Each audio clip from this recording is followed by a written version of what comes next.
আমি আসি।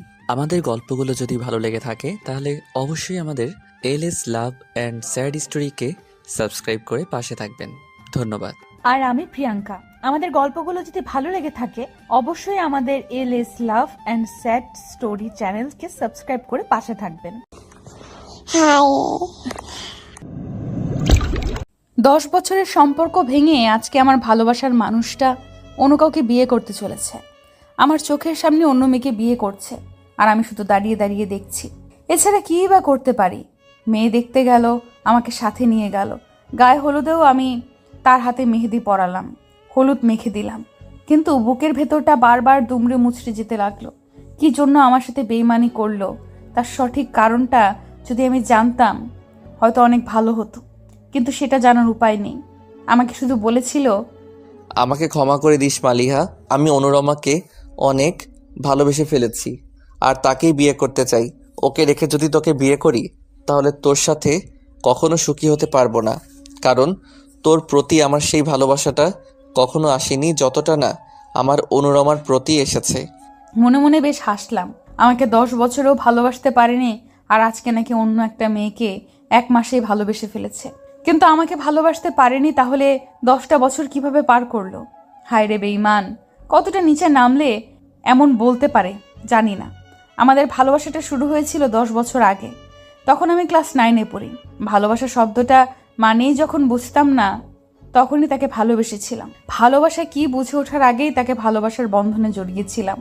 অরণ্য মানে আমার ভালোবাসা বলবো নাকি প্রাক্তন বলবো বুঝতে পারছি না। কোন শব্দটা উপযুক্ত হবে বললে সেটা আমি এই মুহূর্তে সিদ্ধান্ত নিতে পারছি না।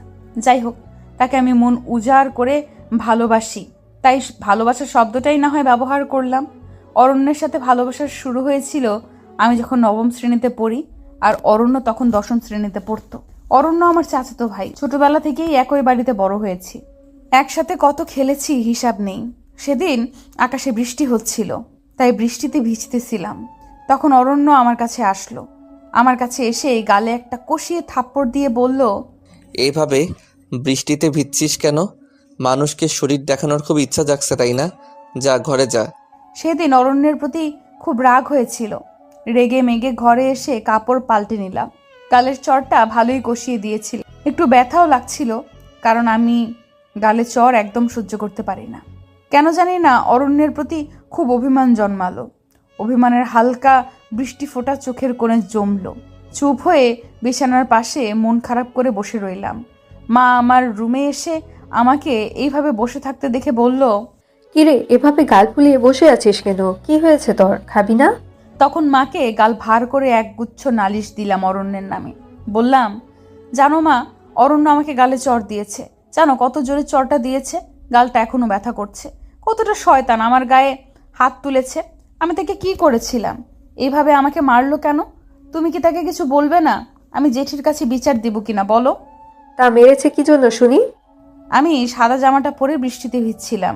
তখন নাকি সাদা জামাটা ভিজে আমার শরীর দেখা যাচ্ছিল, এই জন্য আমাকে মেরেছে। আমি কি কাপড় ছাড়া ছিলাম নাকি বলো? এমন কেন করলো আমার সাথে? গালে এখনো ব্যথা করতেছে। এত জোরে চড় কেউ কাউকে মারে বলো? মা আমার কথা শুনে আমার দিকে রাগ করে তাকিয়ে বলল, ভালো করেছে মেরেছে। এত বড় হয়েছিস এখনো জানিস না কিভাবে চলতে হয়? সাদা কাপড় পরে বৃষ্টিতে ভিজলে তো শরীর দেখা যাবে। এখনো আক্কেল হলো না তোর? কোথায় কি করতে হয় এখনো শিখতে পারলি না? ঠিকই করেছে, তোকে আরো 2টা চড় বেশি দেওয়া উচিত ছিল। এ বলে মা চলে গেল। মায়ের কথা শুনে বেশ মন খারাপ হলো। মনে মনে ভাবলাম, মাও অরণ্যকে সাপোর্ট করলো, আমাকে বকে গেল। এইসব ভেবে মনটা আরো খারাপ হয়ে গেল। মনটা খারাপ করে বিছানার কোণে বসে কাঁদতেছিলাম। এমন সময় খেয়াল করলাম আমার সামনে একটা চকলেট কেউ এনে ঘোরাচ্ছে। আমি চকলেটের দিকে তাকিয়ে পাশে তাকাতেই দেখলাম অরণ্য। অরণ্যকে দেখে বললাম, এইখানে এসেছিস কেন? আমার ঘর থেকে বের হয়ে যা। আমাকে চর মারার সময় হুঁশ ছিল না, এখন আবার চকলেট নিয়ে এসেছিস? তোর সাথে কোনো কথা নেই, তুই বের হ বলছি। তখন অরণ্য আমার রাগটা দেখে আমার বাহু দুটো ধরে চোখের জল মুছতে মুছতে বলল, কিরে, এভাবে গাল ফুলিয়ে বসে আছিস কেন? কি হয়েছে তোর? খাবি না? বোকা মেয়ে, আমি কি তোরে এমনি এমনি মেরেছি নাকি? বড় হয়েছিস এখন তো একটু কিভাবে চলতে হয় শিখবি। জামাটা ভিজে বিশ্রী দেখা যাচ্ছিল তাই মেরেছিলাম, কষ্ট পাস না। এ ধর চকলেটটা খা। আর এই দেখ, আমি কান ধরে উঠবস করছি তোকে মারার জন্য, আমাকে মাফ করে দে। অরণ্যের কান ধরে উদ্বস দেখে আমি হেসে লুটোপুটি খেয়ে বললাম, আর কান ধরতে হবে না, ঠিক আছে এখন। এ বলে অরণ্যের হাত থেকে চকলেটটা নিলাম। তখন অরণ্য আমার হাতে একটা চিরকুট দিয়ে দৌড়ে চলে গেল। আমি তখন বুঝতে পারছিলাম না অরণ্য কেন এমন করছে। কিছুটা আশ্চর্য হয়েছিলাম অরণ্যের এমন ব্যবহারে। আশ্চর্য হয়ে চিঠিটা খুললাম।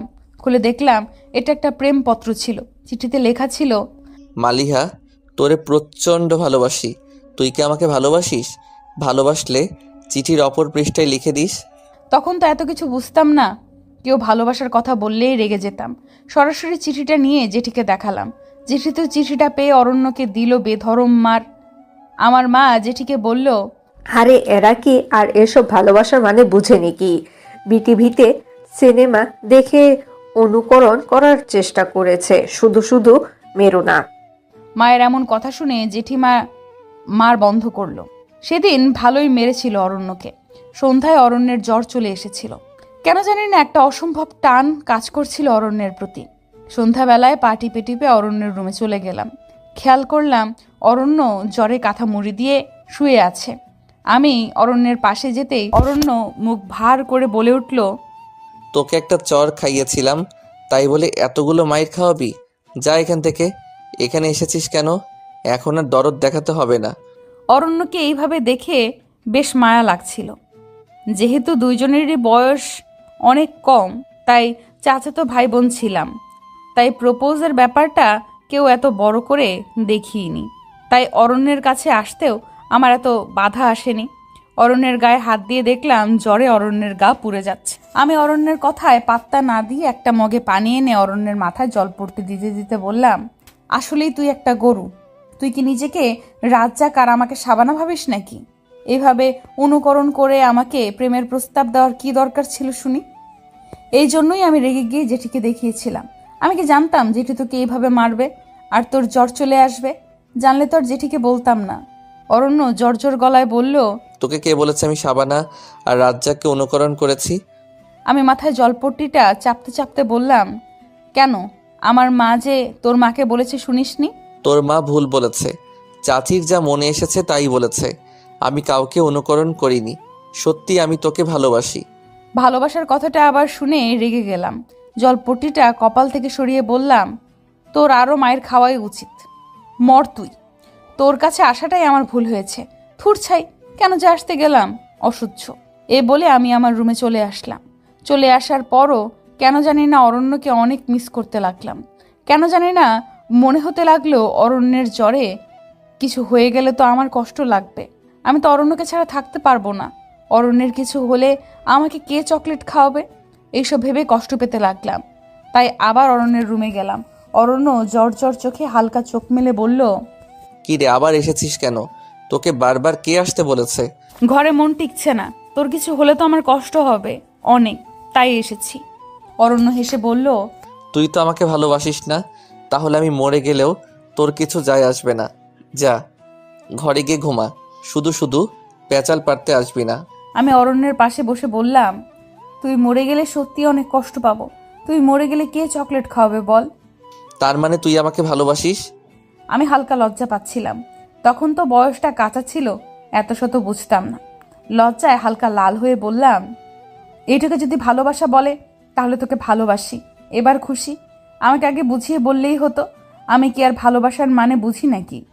বুঝলে শুধু শুধু তোকে মার খাওয়াতাম না। সেখান থেকেই আমাদের ভালোবাসার শুরু। সব ভালোবাসায় সম্বোধন আপনি থেকে তুমিতে আসলেও আমাদের ভালোবাসার সম্বোধনটা তুইই ছিল, তুমিতে আর আসেনি। পিঠাপিঠি হওয়ার দরুন সব সময় একে অপরের সাথে লেগে থাকতাম। কলেজ পাশ করে দুজনেই ঢাকায় ভর্তি হই। অরণ্য এক ক্লাস উপরে পড়লেও 1 বছর গ্যাপ দিয়ে আমার সাথেই ভর্তি হয়। আমাদের মাঝে ভালোবাসার কমতি ছিল না। একে অপরকে মন উজাড় করে ভালোবেসেছি। এই তো কয়েকদিনের মধ্যেই বিয়ে হওয়ার কথা ছিল। বাড়িতেও সবাই আমাদের মোটামুটি সবকিছু ঠিকই যাচ্ছিল। কিন্তু হঠাৎ কি যে হয়ে গেল জানি না। অরণ্য কেন এভাবে বদলে গেল বুঝতে পারিনি। মাত্র 1 মাসের পরিচয়ে আমাকে ভুলে একটা মেয়েকে এত ভালোবেসে ফেললো।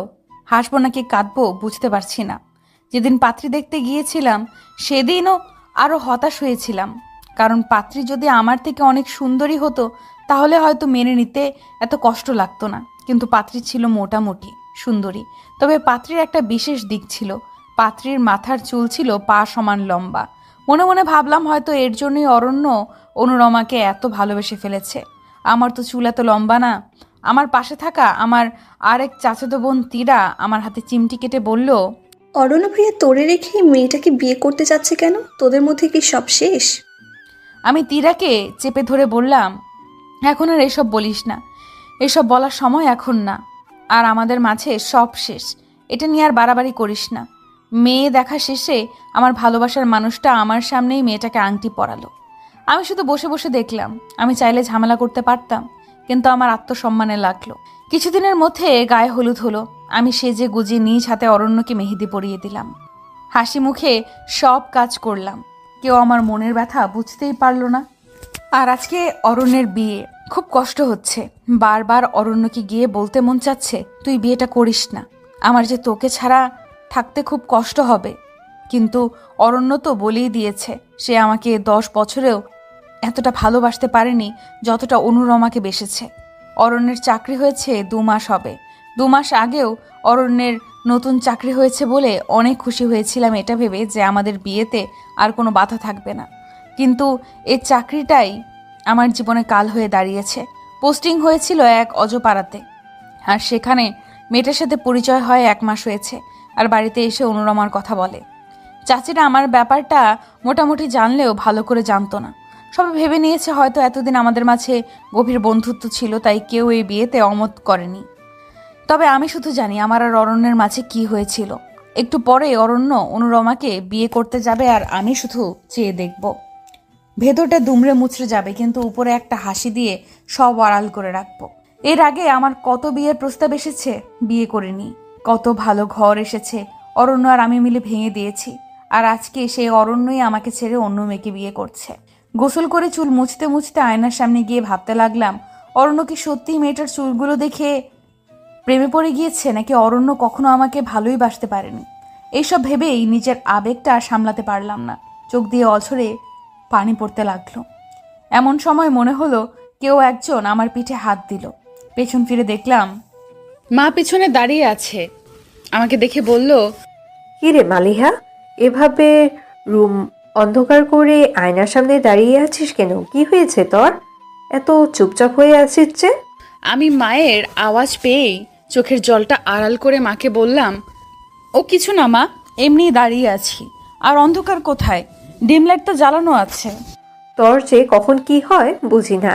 এই এখন এক কথা বলিস, কিছুক্ষণ পর আবার আরেক কথা বলিস। আমি গেলাম তাড়াতাড়ি তৈরি হয়ে নিয়ে, বরযাত্রী হয়ে যেতে হবে তো।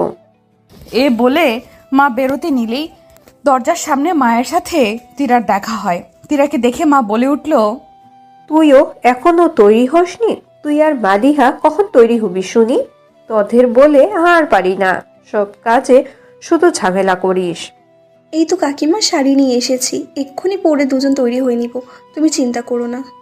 একটু তাড়াতাড়ি তৈরি হ, যাওয়ার সময় তো হয়ে যাচ্ছে। আর বউয়ের বাসাটাও তো সেই আসপাড়াগায়। এ বলে মা বের হয়ে গেল, আর তীরা রুমে প্রবেশ করলো। রুমে ঢুকেই তীরা দরজা লাগিয়ে দিয়ে লাইটটা জ্বালালো। আমার চোখের পাতা ফোলা ভাবটা তীরার চোখে পড়ে গেল। তীরা আমার চোখের ফোলা ভাবটা দেখে বলল, কিরে মালিহা, অরণ্যের জন্য কষ্ট হচ্ছে বুঝি? তোদের কি থেকে কি হয়ে গেল বুঝলাম না। হঠাৎ এমন হয়ে যাবে বিষয়টা বুঝতে পারিনি। বেশ এলোমেলো লাগছে বিষয়টা। অরণ্য তোর জন্য পাগল ছিল, এভাবে 1 মাসে পাল্টে গেল কেন মাথায় আসে না। তার উপর মেয়েটার যোগ্যতা তোর থেকে বেশি হলে মানা যেত, দুজনেই তো সমসাময়িক।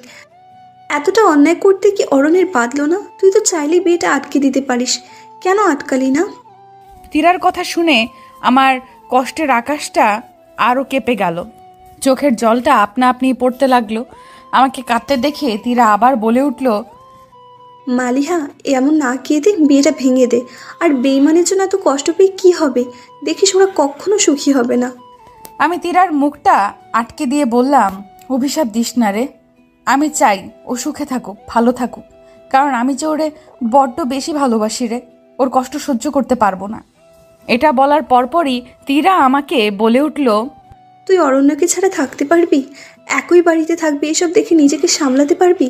পারবি কষ্ট সহ্য করতে? পারবি মেনে নিতে অরণ্য আর তোর নেই এই বিষয়টা? এবার তীরার কথা শুনে আমার কষ্টটা আরও দ্বিগুণ বেড়ে গেল। সত্যিই কি আমি পারবো অরণ্যকে ছাড়া থাকতে? সত্যিই কি আমি পারবো ওকে অন্য মেয়ের সাথে মেনে নিতে? নিজেকে নিজে প্রশ্ন করেই হু হু করে কেঁদে উঠে তীরাকে জড়িয়ে ধরে বললাম, আমার সাথে এমন কেন হলো বলতো? আমি কি ক্ষতি করেছিলাম? কি অন্যায় ছিল আমার? আমার বিয়ের বয়স পার হয়ে যাচ্ছিল, তবুও অন্য কোনো ছেলেকে বিয়ে করিনি। অরণ্যের চাকরির জন্য অপেক্ষা করছিলাম, একটার পর একটা বিয়ে ভেঙেছি শুধু অরণ্যকে বিয়ে করব বলে। আমাকে অরণ্য এত কষ্ট কেন দিল বলতো? আমার যে ওকে ছাড়া থাকতে অনেক কষ্ট হবে, সেটা কি ও বোঝে না? 1 মাসেই একটা মেয়েকে আমার থেকে বেশি ভালো লেগে গেল। কেন এমন করলো আমার সাথে? আমি তো সহ্য করতে পারছি না। বারবার মনে হচ্ছে বিয়েটা ভেঙে দে, কিন্তু বিয়েটা ভেঙে দিলেই বা কি হবে? অরণ্য তো বলেই দিয়েছে যে আমাকে আর ভালোবাসে না। কি করব বল? তীরা আমার জড়িয়ে ধরে বলল, কষ্ট পাস না, আল্লাহ যা করেন ভালোর জন্য। এত কষ্ট পেয়ে কী হবে বল? শক্ত কর নিজেকে। তোর অবস্থাটা আমি বুঝি, কিন্তু কষ্ট পেয়ে নিজেকে নিঃশেষ করে দিলে তো চলবে না। আমি কোনো কথাই বলতে পারছিলাম না কান্নার চোটে। মনে হচ্ছিল জমানো সব চোখের পানি ঝর্ণার ধারায় বেরিয়ে চলছে। তীরাকে ধরে শুধু কাঁদতে লাগলাম। চাপা কষ্ট যেন হালকা হয়, তাই কান্না থামানোরও কোনো চেষ্টা করলাম না। ঠিক এই মুহূর্তে লক্ষ্য করলাম দরজায় কেউ নক করলো, তাই নিজের চোখের পানিটা মুছে কান্না থামিয়ে ফেললাম। একদম স্বাভাবিক হয়ে তীরাকে বললাম, তীরা যা, তুই গিয়ে দরজাটা খোল, আমি ওয়াশরুম থেকে মুখ ধুয়ে আসি। না হয় কেউ কাঁদতে দেখলে ব্যাপারটা আর চোখে দেখবে। আচ্ছা যা তুই, আমি দরজা খুলে এদিকে সামাল দিচ্ছি, তুই ভালো করে মুখ ধুয়ে আয়। আমি তীরার কথা শুনে ওয়াশরুমে যেতে নিলে তীরা আমাকে পিছু ডাক দিয়ে বলল, মালিহা, হ্যাঁ তীরা, কিছু বলবি? সাবধানে যাস, আর মন খারাপ করিস না, সব কিছু ঠিক হয়ে যাবে। আমি তীরাকে চোখ দিয়ে ইশারা করে বললাম, চিন্তা করিস না, আমি ঠিক আছি। এ বলে ওয়াশরুমে চলে গেলাম। খানিকক্ষণ পর ওয়াশরুম থেকে বের হয়ে চমকে গেলাম, কারণ খেয়াল করলাম অরণ্য খাটের কোণে বসে আছে। অরণ্যকে দেখে খুব করে বলতে ইচ্ছে হচ্ছে যে তুমি আমাকে এভাবে কষ্ট দিও না, চলো আমরা বিয়ে করে নিই। কিন্তু কথাটা মনে ঘুরপাক খেলেও মুখ দিয়ে বের হচ্ছিল না, তাই একটু চুপ হয়ে দাঁড়িয়ে রইলাম। আমাকে এইভাবে চুপ হয়ে দাঁড়িয়ে থাকতে দেখে অরণ্য বলল, কি রে, চুপ হয়ে দাঁড়িয়ে আছিস যে? এখনো কি আমার উপর রেগে আছিস? আমি গলাটা ভারী করে বললাম, আমার রুমে এসেছিস কেন? আর তীরা কোথায়? তীরাকে কোথায় পাঠিয়েছিস? তোর সাথে একটু কথা আছে, তাই তীরাকে বলেছি একটু বাইরে যেতে। কিন্তু আমার তো তোর সাথে কোনো কথা নেই, তুই রুম থেকে বের হয়ে যা। আমার উপর মনে হয় অনেক রেগে আছিস। তোর উপর কেন রাগ করব? তোর সাথে কি আমার রাগ অভিমানের সম্পর্ক নাকি? কোন অধিকারে তোর উপর রাগ করব? ইদানিং দেখা যাচ্ছে অনেক বড় বড় কথা বলতে শিখে গেছিস। মুখে তো বড় বড় কথার খই ফুটছে। দেখ অরণ্য, তুই বের হ, তোর প্যাচাল এখন ভালো লাগছে না। একটু পর তোর বিয়ে, যা তৈরি হয়ে নে। এখানে খামোখা প্যাচাল কেন পারতে এসেছিস? এত প্যাচাল পারিস না, রাগ লাগছে খুব। হয়তো রাগ তুলবি না। আরে আরে, তুই এত রেগে যাচ্ছিস কেন? আর ঘর থেকেই বা এইভাবে বিদায় করে দিচ্ছিস কেন? তুই ঘর থেকে বের হবি নাকি আমি হব সেটা বল। কথাটা তো বলতে দে। কোনো কথা বলতে হবে না, তুই থাক, আমি গেলাম তীরাকে ডাকতে। এই বলে বের হতে নিতেই অরণ্য আমাকে হাতটা ধরে টান দিয়ে বলল, কথাগুলো শুনে যা। অরণ্য আমার হাতটা টান দিতেই আমার রাগটা মাথায় চড়ে গেল। রাগী কণ্ঠে অরণ্যকে বললাম, হাতটা ছাড় বলছি। তোকে কে অধিকার দিয়েছে আমার হাতটা ধরতে? হাত ছাড় বলছি। তোর হাত কত ধরেছি, আর আজকে তুই অধিকারের প্রশ্ন তুলছিস? শোন মালিহা, অনুরমাকে কেন বিয়ে করছি তোকে তো বলেই দিয়েছি। তোকে মনে হয় আমি এই 10টা বছর প্রিয় বন্ধুর মতো ভালোবেসেছি। অনুরমাকে দেখলেই কেন জানি না আমার মনে অদ্ভুত ভালোবাসার শিহরণ জাগে। আমি জানি তোর সাথে যা করেছি অন্যায় করেছি, কিন্তু একটা সময় পর মনে হলো তোকে আমি সব সময় প্রিয় বন্ধুর মতো ভালোবেসেছি। তোর প্রতি ওই রকম অনুভূতি কখনো আসেনি যেটা অনুরমার প্রতি এসেছে। কেন জানি না মেয়েটাকে দেখে অদ্ভুত মায়ায় পড়ে গিয়েছি। তোকে বিয়ে করলে হয়তো তোকে আমি সুখী করতে পারতাম না। আমার মন পড়ে থাকতো অনুরমার কাছে। আর আমার দেহ পড়ে থাকতো তোর কাছে। এই সংসার কখনো সুন্দর হতো না। তুই মন খারাপ করিস না, আমাকে বোঝার চেষ্টা কর, আমাকে ভুল বুঝিস না। আমার বিয়ের পর একটা বিয়ে করে নিস। অরণ্যের কথাগুলো শুনে শরীরটা রাগে গিজগিজ করতে লাগলো। মনে হচ্ছে এখনই হাতটা ছাড়িয়ে গালে একটা কষিয়ে চড় দিয়ে দিই, কিন্তু তা আর করলাম না। তুই মনে হয় আমাকে ভুল বুঝতেছিস। আমি কি বুঝতেছি সেটা না হয় আমাকেই বুঝতে দে। হয়তো প্যান প্যান করতে আসবি না। তুই আমার ভালো বন্ধু, বন্ধুর মতো থাক। বেশি কিছু করার অধিকার দেখাবি না। যা এবার সেজেগুজে তৈরি হ, আমাকেও সাজতে হবে, তৈরি হতে হবে। অরণ্য আর কিচ্ছু বলার সাহস পেল না, রুম থেকে বের হয়ে গেল। অরণ্যের কথা শুনে ভেতরে হালকা ব্যথা হলো, আর মুখে একটা অসহ্যকর হাসি আসলো। আমাকে নাকি সে বন্ধুর মতো ভালোবেসেছে, আর সেটা সে 10 বছর পর বুঝতে পেরেছে। হায় রে বেঈমান, কতটা নিকৃষ্ট হলে এমন কথা বলতে পারে। একা একাই দাঁড়িয়ে হাসছিলাম। ঠিক এ মুহূর্তে তীরা এসে বলল, কিরে মালিহা, একা একা হাসছিস কেন? অরণ্য কেন এসেছিল রে? কি বলে গেল? আমি হাসতে হাসতে বললাম, আমাকে এতদিন বন্ধুর মতো ভালোবেসেছে, আর আমি যেন তাকে ক্ষমা করে দেই। তীরা আমার হাসি মাখা মুখ দেখে অবাক দৃষ্টিতে তাকিয়ে রইল। অবাক দৃষ্টিতে তাকিয়ে থেকে বলল, তুই পাগলের মতো হাসছিস কেন? কেন, কাদার দরকার ছিল নাকি? তীরা আমার এমন জবাবে কিছুটা ইতস্তত হয়ে বলল, ঠিক তা বলিনি। যাই হোক, তৈরি হবি না? হব না মানে? তাড়াতাড়ি তৈরি হতে হবে। নিজের ভালোবাসার মানুষের বিয়ে খাওয়ার ভাগ্য কয়জনের হয়? আমার হয়েছে, আমি কি সে সুযোগ ছেড়ে দিব নাকি? অবশ্যই তৈরি হব এখন। তুইও শাড়ি পরে নে। তীরা আমার এরকম এলোমেলো কথা শুনে বলল, মালিহা, আর একটু কেঁদে নে, হালকা লাগবে। মনে হয় তোর কান্নাটা শুকিয়ে ইতিমধ্যে পাথর হয়ে গিয়েছে, তাই এমন করছিস। তীরার কথা শুনে একটু কাঁদতে নিতে চাইলেও পারলাম না। বুকের মধ্যে কান্নাটা আটকে গেল। আটকে গিয়ে একটা ব্যথার অনুভব হলো, কিন্তু অনেকবার চেষ্টা করেও কান্নাটা বৃষ্টি হয়ে নামাতে পারলাম না। তাই কয়েকবার ব্যর্থ চেষ্টার পর এক রাশ হেসে তীরাকে বললাম, আরে শাড়িটা দে তো এখান থেকে, সাজতে হবে তো আমাকে। তীরার কোনো কথা বাড়ালো না, শাড়িটা আমার হাতে দিয়ে বলল, তুই কি লাল বেনারসি পরবি নাকি? এ শাড়ি বের করেছিস কেন? আমি শাড়িটা হাতে নিয়ে তীরাকে বললাম, জীবনে তো বউ সাজতে পারবে না, তাই নিজের ভালোবাসার মানুষের বিয়েতে না হয় বউ সাজলাম, এতেই আমার শখটা মিটবে রে। এত কথা বলিস না তো, আমি শাড়িটা পরতেছি, তুইও পরে নে। অতপর আমি লাল শাড়িটা পরলাম। লাল শাড়িটা পরার পর কেন যেন নিজেকে বউ বউ লাগছে। বয়সটাও ভালোই মানিয়েছে আমার। 28-এর কোঠায় গিয়ে পড়ল। আমার সাথে সবার বিয়ে হয়ে বাচ্চাও হয়ে গিয়েছে, আর এদিকে আমি এখনো অবিবাহিত। এসব ভাবতে ভাবতে ঠোঁটে কড়া কড়া লাল লিপস্টিক দিলাম, সুন্দর করে বউয়ের মতো করে সাজলাম। সাজ শেষ করে বাইরে বের হয়েই মা বলে উঠল, তোকে তো লাল টুকটুকুই পরি লাগছে।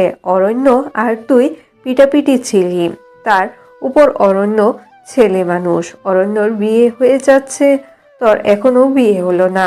কত ভালো ভালো পাত্র এসেছে, কেন জানি না তারা প্রথম দিকে বিয়ে করতে রাজি হলেও পরে হয়নি। না হয় কবেই তোর বিয়ে হয়ে যেত। থাক না এসব কথা। মেয়ে বড় হলে যে বাবা মায়ের কত চিন্তা হয়, তুই মা না হলে বুঝবি না। এসব বলতে বলতে মা চলে গেল। আমি মনে মনে হাসতে হাসতে বললাম, রাজি হবে কি করে? সব পাত্র তো আমি আর অরণ্য মিলে তাড়িয়ে দিতাম। পাশ থেকে জেঠি বলে উঠল, তোরে তো বউ বউ লাগছে রে। অরণ্যের পাশে তোকে মানাতো। মনে মনে চেয়েছিলাম তুই আমার ছেলের বউ হ, কিন্তু সৃষ্টিকর্তার ইচ্ছে অনেক ভিন্ন ছিল, তাই হলো না। তোদের এত মিল দেখে তো আমি ভেবেই নিয়েছিলাম তোদের মধ্যে কিছু আছে, কিন্তু পরে জানতে পারলাম তোরা ভালো বন্ধু। আয় মা, একটা চুমু এঁকে দিই, অনেক ভালো বর পাবে। জেঠি আমার কপালে একটা চুমু দিল, তারপর নিজের চোখের কাজল থেকে একটু কাজল নিয়ে আমার ঘাড়ে একটা ফোঁটা দিয়ে দিল, নজর যেন না লাগে। আমি শুধু জেঠি যাওয়ার পর দীর্ঘ একটা নিঃশ্বাস ফেললাম। কিছুক্ষণের মধ্যে খেয়াল করলাম অরণ্য বর সেজে ঘর থেকে বের হয়েছে। অরণ্যকে দেখতে রূপকথা রাজপুত্রের মতোই লাগছে। আমার ভালোবাসার অরণ্য আজ রূপকথা রাজপুত্র সেজে অন্য কারো হয়ে যাচ্ছে। ভাবতেই গাটা শিউরে উঠল। ইস, সময়টা যদি পাল্টে যেত। অরণ্য যদি টকবক করে ঘোড়ায় চড়ে আমার কাছে এসে যদি আমাকে বলতো, এসব মিথ্যা, আমি তো অনুরমাকে না তোকেই ভালোবাসি। কিন্তু না, সেটা আর সম্ভব না। সেটা আমার কল্পনা হয়েই আজীবন ব্যথা দিবে। পুনরায় দীর্ঘশ্বাস ফেলে অরণ্যর দিকে তাকালাম। খেয়াল করলাম অরণ্য আমার দিকে অপলক দৃষ্টিতে তাকিয়ে আছে। মনে হচ্ছে এই প্রথম সে আমাকে দেখতেছে। তার চাহনিতে কেন জানি আমি ভালোবাসা আর মায়া খুঁজে পাচ্ছিলাম। তার চাহনি দেখে মোটেও মনে হচ্ছে না অরণ্য অন্য কোনো মেয়েকে ভালোবাসে। তার চাহনি দেখে মনে হচ্ছে অরণ্য শুধু আমাকে ভালোবাসে। আমি কেন জানি অরণ্যের চোখে ভালোবাসার আশার প্রদীপটা দেখতে পাচ্ছিলাম। কিন্তু জেঠির কথায় আমার হুঁশ ফিরল। মনে হলো আমার অরণ্য সত্যিই আমার নেই। জেঠি বলল, কিরে মালিয়া, কি হলো? কোথায় হারিয়ে গেলি? যা গাড়িতে গিয়ে বস। অরণ্য যে গাড়িতে উঠে তুই ওইটাতেই উঠিস, অরণ্যের পাশে বসিস। জেঠির কথার জবাব দিয়ে বললাম, তীরা না হয় অরণ্যের পাশে বসুক। জেঠি আমাকে ধাক্কা দিয়ে বলল, ছোটবেলা থেকেই তোরা ভালো বন্ধু, তুই বসবি। তীরা আমার সাথে অন্য গাড়িতে বসবে। যা বলছি তাই কর। আমি মাথাটা ঝেঁকে বললাম, আচ্ছা ঠিক আছে। এ বলে অরণ্যের দিকে তাকাতেই অরণ্য চোখটা নামিয়ে ফেলল। এরপর অরণ্য গাড়িতে উঠল, আমিও উঠলাম। অরণ্যর ঠিক পাশেই বসলাম। গাড়িটা চলতে শুরু করলো। গাড়িটা যত সামনে যাচ্ছিল ততই প্রিয়জন হারানোর এক ব্যথা বুকে মোচড় দিতে লাগলো। খানিকক্ষণ পর আর চোখে তাকিয়ে দেখলাম অরণ্য আমার দিকে তাকিয়ে আছে। আমি আর নিজের আবেগ সামলাতে না পেরে অরণ্যের দিকে তাকালাম। অরণ্যের চোখে কেন জানি না ভালোবাসার ছন্দ খুঁজে পাচ্ছিলাম। তবুও নিজেকে সামলে নিয়ে অরণ্যের চোখ থেকে চোখ সরিয়ে নিচে তাকিয়ে রইলাম। অরণ্য আমাকে উদ্দেশ্য করে বলল, মালিহা, তুই কি আমার উপর অনেক রেগে আছিস? আমি অরণ্যের কথার কোনো জবাব দিলাম না, চুপ করে বসেই রইলাম। কিছুক্ষণ পর খেয়াল করলাম অরণ্য তার হাতটা আমার দিকে বাড়িয়ে দিচ্ছে। আমি নিজেকে সামলে শক্ত গলায় জবাব দিলাম, আমার দিকে একদম হাত বাড়াবি না। তোকে তো আমি বলেছি এ সাহস আর দেখাবি না। বারবার এরকম কেন করছিস? একটু লজ্জা রাখ মনে। অরণ্য আমার কথা শুনে হাতটা বাড়াতে নিয়েও থেমে গেল। এরপর আর কোনো কথা হয়নি। অনেক কান্না চেপে দিয়ে নিজেকে সামলে নিলাম। সমস্ত পথটা যে কি যন্ত্রণায় পার করেছে আমি জানি। অবশেষে গন্তব্যে পৌঁছালাম। গন্তব্যে পৌঁছে এ বাড়ির রীতিনীতি দেখে চমকে গেলাম। অদ্ভুত সব রীতিনীতি। এরকম রীতিনীতি আগে দেখিনি। বাড়ির সাজগোজটাও কেমন জানি পুরনো যুগের রাজাদের মতো। বাড়ির প্রধান ফটকে খেয়াল করলাম একটা হরিণের মাথা দিয়ে সাজানো হয়েছে। বিয়ে বাড়ির ফটক এভাবে সাজানো হয় জানতাম না তো। গাড়ি থেকে নামতে যাব ঠিক এমন মুহূর্তে একটা মেয়ে বলে উঠল, আরে আরে নামছেন কেন? এখনই নামবেন না। আমি বিস্মিত হয়ে জিজ্ঞেস করলাম, এখন নামবো না কেন? এবারের রীতি হচ্ছে কনে এসে সবাইকে শরবত পান করে নামাবে, আপনারা কেউ নামবেন না। কোণে এসে বরপক্ষকে নামায়, এই রীতি আগে কখনো শুনিনি। আমি বিস্ময়েশ্বরে বললাম, এরকম রীতি তো কখনো শুনিনি। মেয়েটা একটা হাসি দিয়ে বলল, এটা কি সাধারণ কোনো বিয়ে নাকি? এটা তো আমাদের অনুর মার বিয়ে। ওনার বিয়ের রীতি একটু অন্যরকমই হবে, আপনারা বসুন। বেশ বিরক্ত লাগলো এমন রীতি শুনে। জানি না বাকিরা অন্য গাড়িতে কেমন আছে। কিছুক্ষণ বিরক্তি নিয়ে বসে থেকে খেয়াল করলাম অনুরমা একটা বিশেষ বহনে চড়ে আসছে। কেমন জানি অদ্ভুত বহন। যাই হোক, এটাতে চড়ে এসে গাড়ির সামনে নামলো। তারপর গাড়ির দরজা খুলে এক গ্লাস শরবত আমার দিকে এগিয়ে দিল। আমি শরবতটা হাতে নিতে গিয়ে মেয়েটার দিকে তাকালাম। কেন জানি না মেয়েটাকে আজকে অদ্ভুত রকমের সুন্দর লাগছে। এর আগে এরকম সুন্দর মেয়ে মনে হয় আমি দেখিনি। অথচ সেদিন আংটি পরেছিলাম, সেদিনও মেয়েটাকে এত সুন্দর লাগেনি। চোখ গেল মেয়েটার চুলের দিকে। মেয়েটার চুলের দিকে চোখ যেতেই খেয়াল করলাম লম্বা চুলগুলো বিনুনি করা। আমি এসব খেয়াল করতে করতে অনুরমা আমাকে বলে উঠল, শরবতটা হাতে নিবে না? ও হ্যাঁ, নিচ্ছি। এরপর শরবতটা হাতে নিলাম। তারপর অনুরমা বলল, শরবতটা খেয়ে নাম, আর সম্পূর্ণ খেতে হবে, না হয় কিন্তু রীতি অনুযায়ী নামতে পারবে না। আমি শরবতটা হাতে নিয়ে ভাবতে লাগলাম এরকম রীতি আগে কখনো দেখিনি। এতটা অদ্ভুত লাগছিল সবকিছু বলে বোঝাতে পারবো না। শরবতটা হাতে নিয়ে চুমুক দিতেই কেন জানি অদ্ভুত একটা নেশায় পড়ে গেলাম শরবতের। এমন লোভনীয় স্বাদের শরবত আগে খাইনি। এক চুমুকে বাকিটাও খেয়ে নিলাম। তারপর কি হলো বুঝতে পারলাম না। মাথাটা খুব ঝিমঝিম আর টলমল করতে লাগলো। টলমল মাথা নিয়ে গাড়ি থেকে নামলাম। তারপর একের পর এক শরবত দিতে লাগলো আর বাকিরা সবাই নেমে গেল। সবাই হয়তো একই অনুভূতি হয়েছিল কিনা কে জানে। তবে তীরা আমার কাছে এসে বলল, মালিহা, কেমন জানি অন্যরকম লাগছে সব। এই বাড়িটা কেমন জানি আজকে অদ্ভুত মনে হচ্ছে। তুই কি খেয়াল করেছিস অনুরমার চোখগুলো যেন কেমন? আমি কেন জানি তীরার কথার কোনো পাত্তা না দিয়ে বাড়ির ভেতরে ঢুকলাম। ঢুকতেই চমকে গেলাম, কারণ বিয়ে বাড়িতে সবাই সাদা শাড়ি পরে আছে। এ কেমন অদ্ভুত বিয়ে। আমি জেঠির কাছে বললাম, জেঠি, বিয়ে বাড়িতে এরকম অদ্ভুত সাদা শাড়ি পরে আছে কেন সবাই? জেঠি আমাকে ধাক্কা দিয়ে বলল, তুই কি পাগল হয়ে গিয়েছিস? সাদা শাড়ি পরবে কেন? সবাই তো ঠিকই আছে। আমি জেঠির কথা শুনে অবাক হয়ে তাকিয়ে পুনরায় দেখলাম সবাই সাদা শাড়ি পরে আছে। তীরার কাছে গিয়েও জিজ্ঞেস করলাম, তীরা? ও বলল সব ঠিক আছে। তাহলে আমি এমন দেখছি কেন? নজর গেল অনুরমার দিকে। খেয়াল করলাম অনুরমার মাথার চুলগুলো নড়ছে সাপের মতো। চোখগুলো সত্যিই অদ্ভুত। দেখতে দেখতে অনুরমার সাথে অরণ্যের বিয়ে হয়ে গেল। বেশ কষ্ট হচ্ছে আমার, কষ্টে বুকটা ফেটে যাচ্ছে। নিজের ভালোবাসা আজকে সত্যি অন্য কারো হয়ে গেল। বিয়ে সম্পন্ন হতে আর বেরোতে বেরোতে রাত হয়ে গেল। গাড়িতে উঠলাম। অরণ্য আর আমার মাঝে বাধা হয়ে বসে রইল অনুরমা। বুকের কষ্টটা যেন আরও বেড়ে গেল। গাড়ি চলা শুরু করলো। বাড়িটার কিছু পথ এসে খেয়াল করলাম একটা তীর চিহ্ন রাস্তায় আঁকা। তীর চিহ্নটা পার করতেই খেয়াল করলাম আমার মাথার সকল ঝিমুনি চলে গেল। একদম স্বাভাবিক হয়ে গেলাম। কেন জানি না মনে হলো আমি এতক্ষণ একটা ঘুরে ছিলাম। কি হলো আমি বুঝতে পারছিলাম না। মনে মনে ভাবতে লাগলাম সে শরবতটা খাওয়ার পর আমার এমন কেন হলো, কেন মনে হলো সেটা কোনো স্বাভাবিক বাড়ি না। এসব ভাবতে ভাবতে অনুরমার দিকে তাকিয়ে দেখলাম অনুরমাকে এতটা অসম্ভব সুন্দরী লাগছে না যেটা অনুরমার বাড়িতে লেগেছিল। তাহলে আমি কি অরণ্যকে নিয়ে বেশি ভাবছি? বেশি ভাবনার ফলে কি এমন হচ্ছে? চুপ হয়ে বসে বসে এসব ভাবতে লাগলাম। হঠাৎ অনুরমা আর অরণ্যের কথার আওয়াজে ভাবনার আকাশ থেকে ফিরে আসলাম। বেশ সুন্দর করে কথা বলছে দুজন, কত সুখী তারা। আর আমি এদিকে জ্বলে পুড়ে মরছি। অনুরমা আমার দিকে তাকিয়ে বলল, কি ব্যাপার, তুমি আমার সাথে তেমন কথা বলছো না যে? তুমি কি আমার উপর রেগে আছো? আরে না, রাগ করবো কেন? কি থেকে কি বলবো বুঝে উঠতে পারছি না। তুমি নিশ্চিত মালিহা? অরণ্যের মুখে তোমার কথা অনেক শুনেছি, তোমাকে দেখার অনেক ইচ্ছা ছিল। আংটিটা পরানোর দিন দেখেছি, তবে লজ্জায় তোমার দিকে এত তাকায়নি। আজকে মন ভরে দেখলাম, বেশ সুন্দরী তুমি। অনুরমার কথাগুলো একদম স্বাভাবিক মনে হলো। মনেই হচ্ছে না এর মধ্যে কোনো অদ্ভুত বিষয় আছে।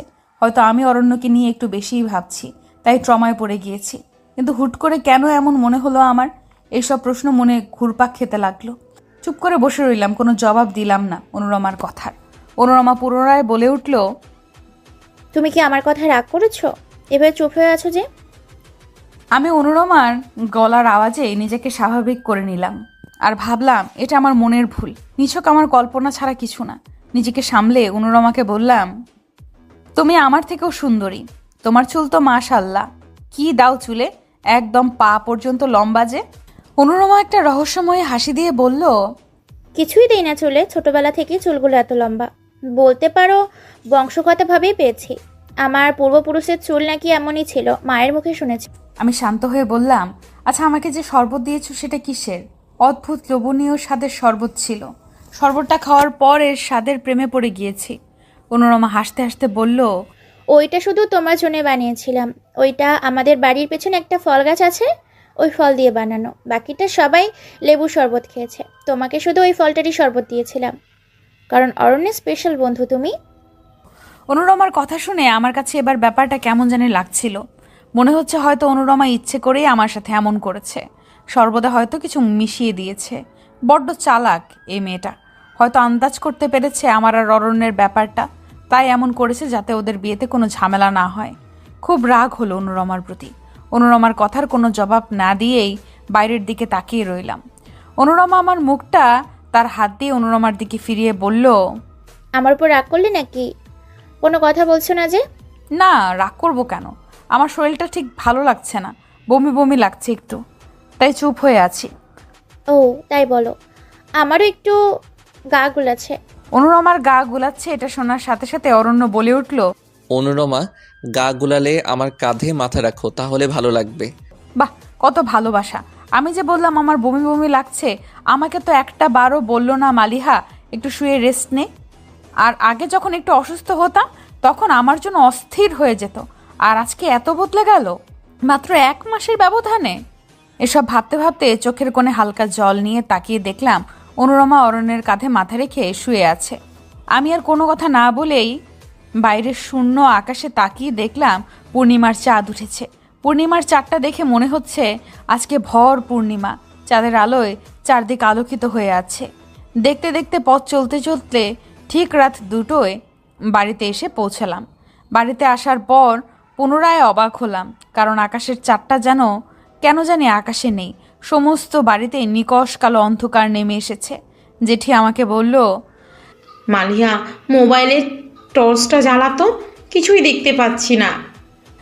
আমি মোবাইলের টর্চ জ্বালাতে জ্বালাতে বললাম, একটু আগে গাড়িতে বসে দেখলাম পূর্ণিমার চাঁদ উঠেছে, আর এখন দেখি চাঁদ নেই। কোথায় গেল চাঁদটা বলো তো জেঠি? আমার কথা শুনে জেঠি বলে উঠল, কিরে মালিয়া, তোর কি মাথা গেছে নাকি?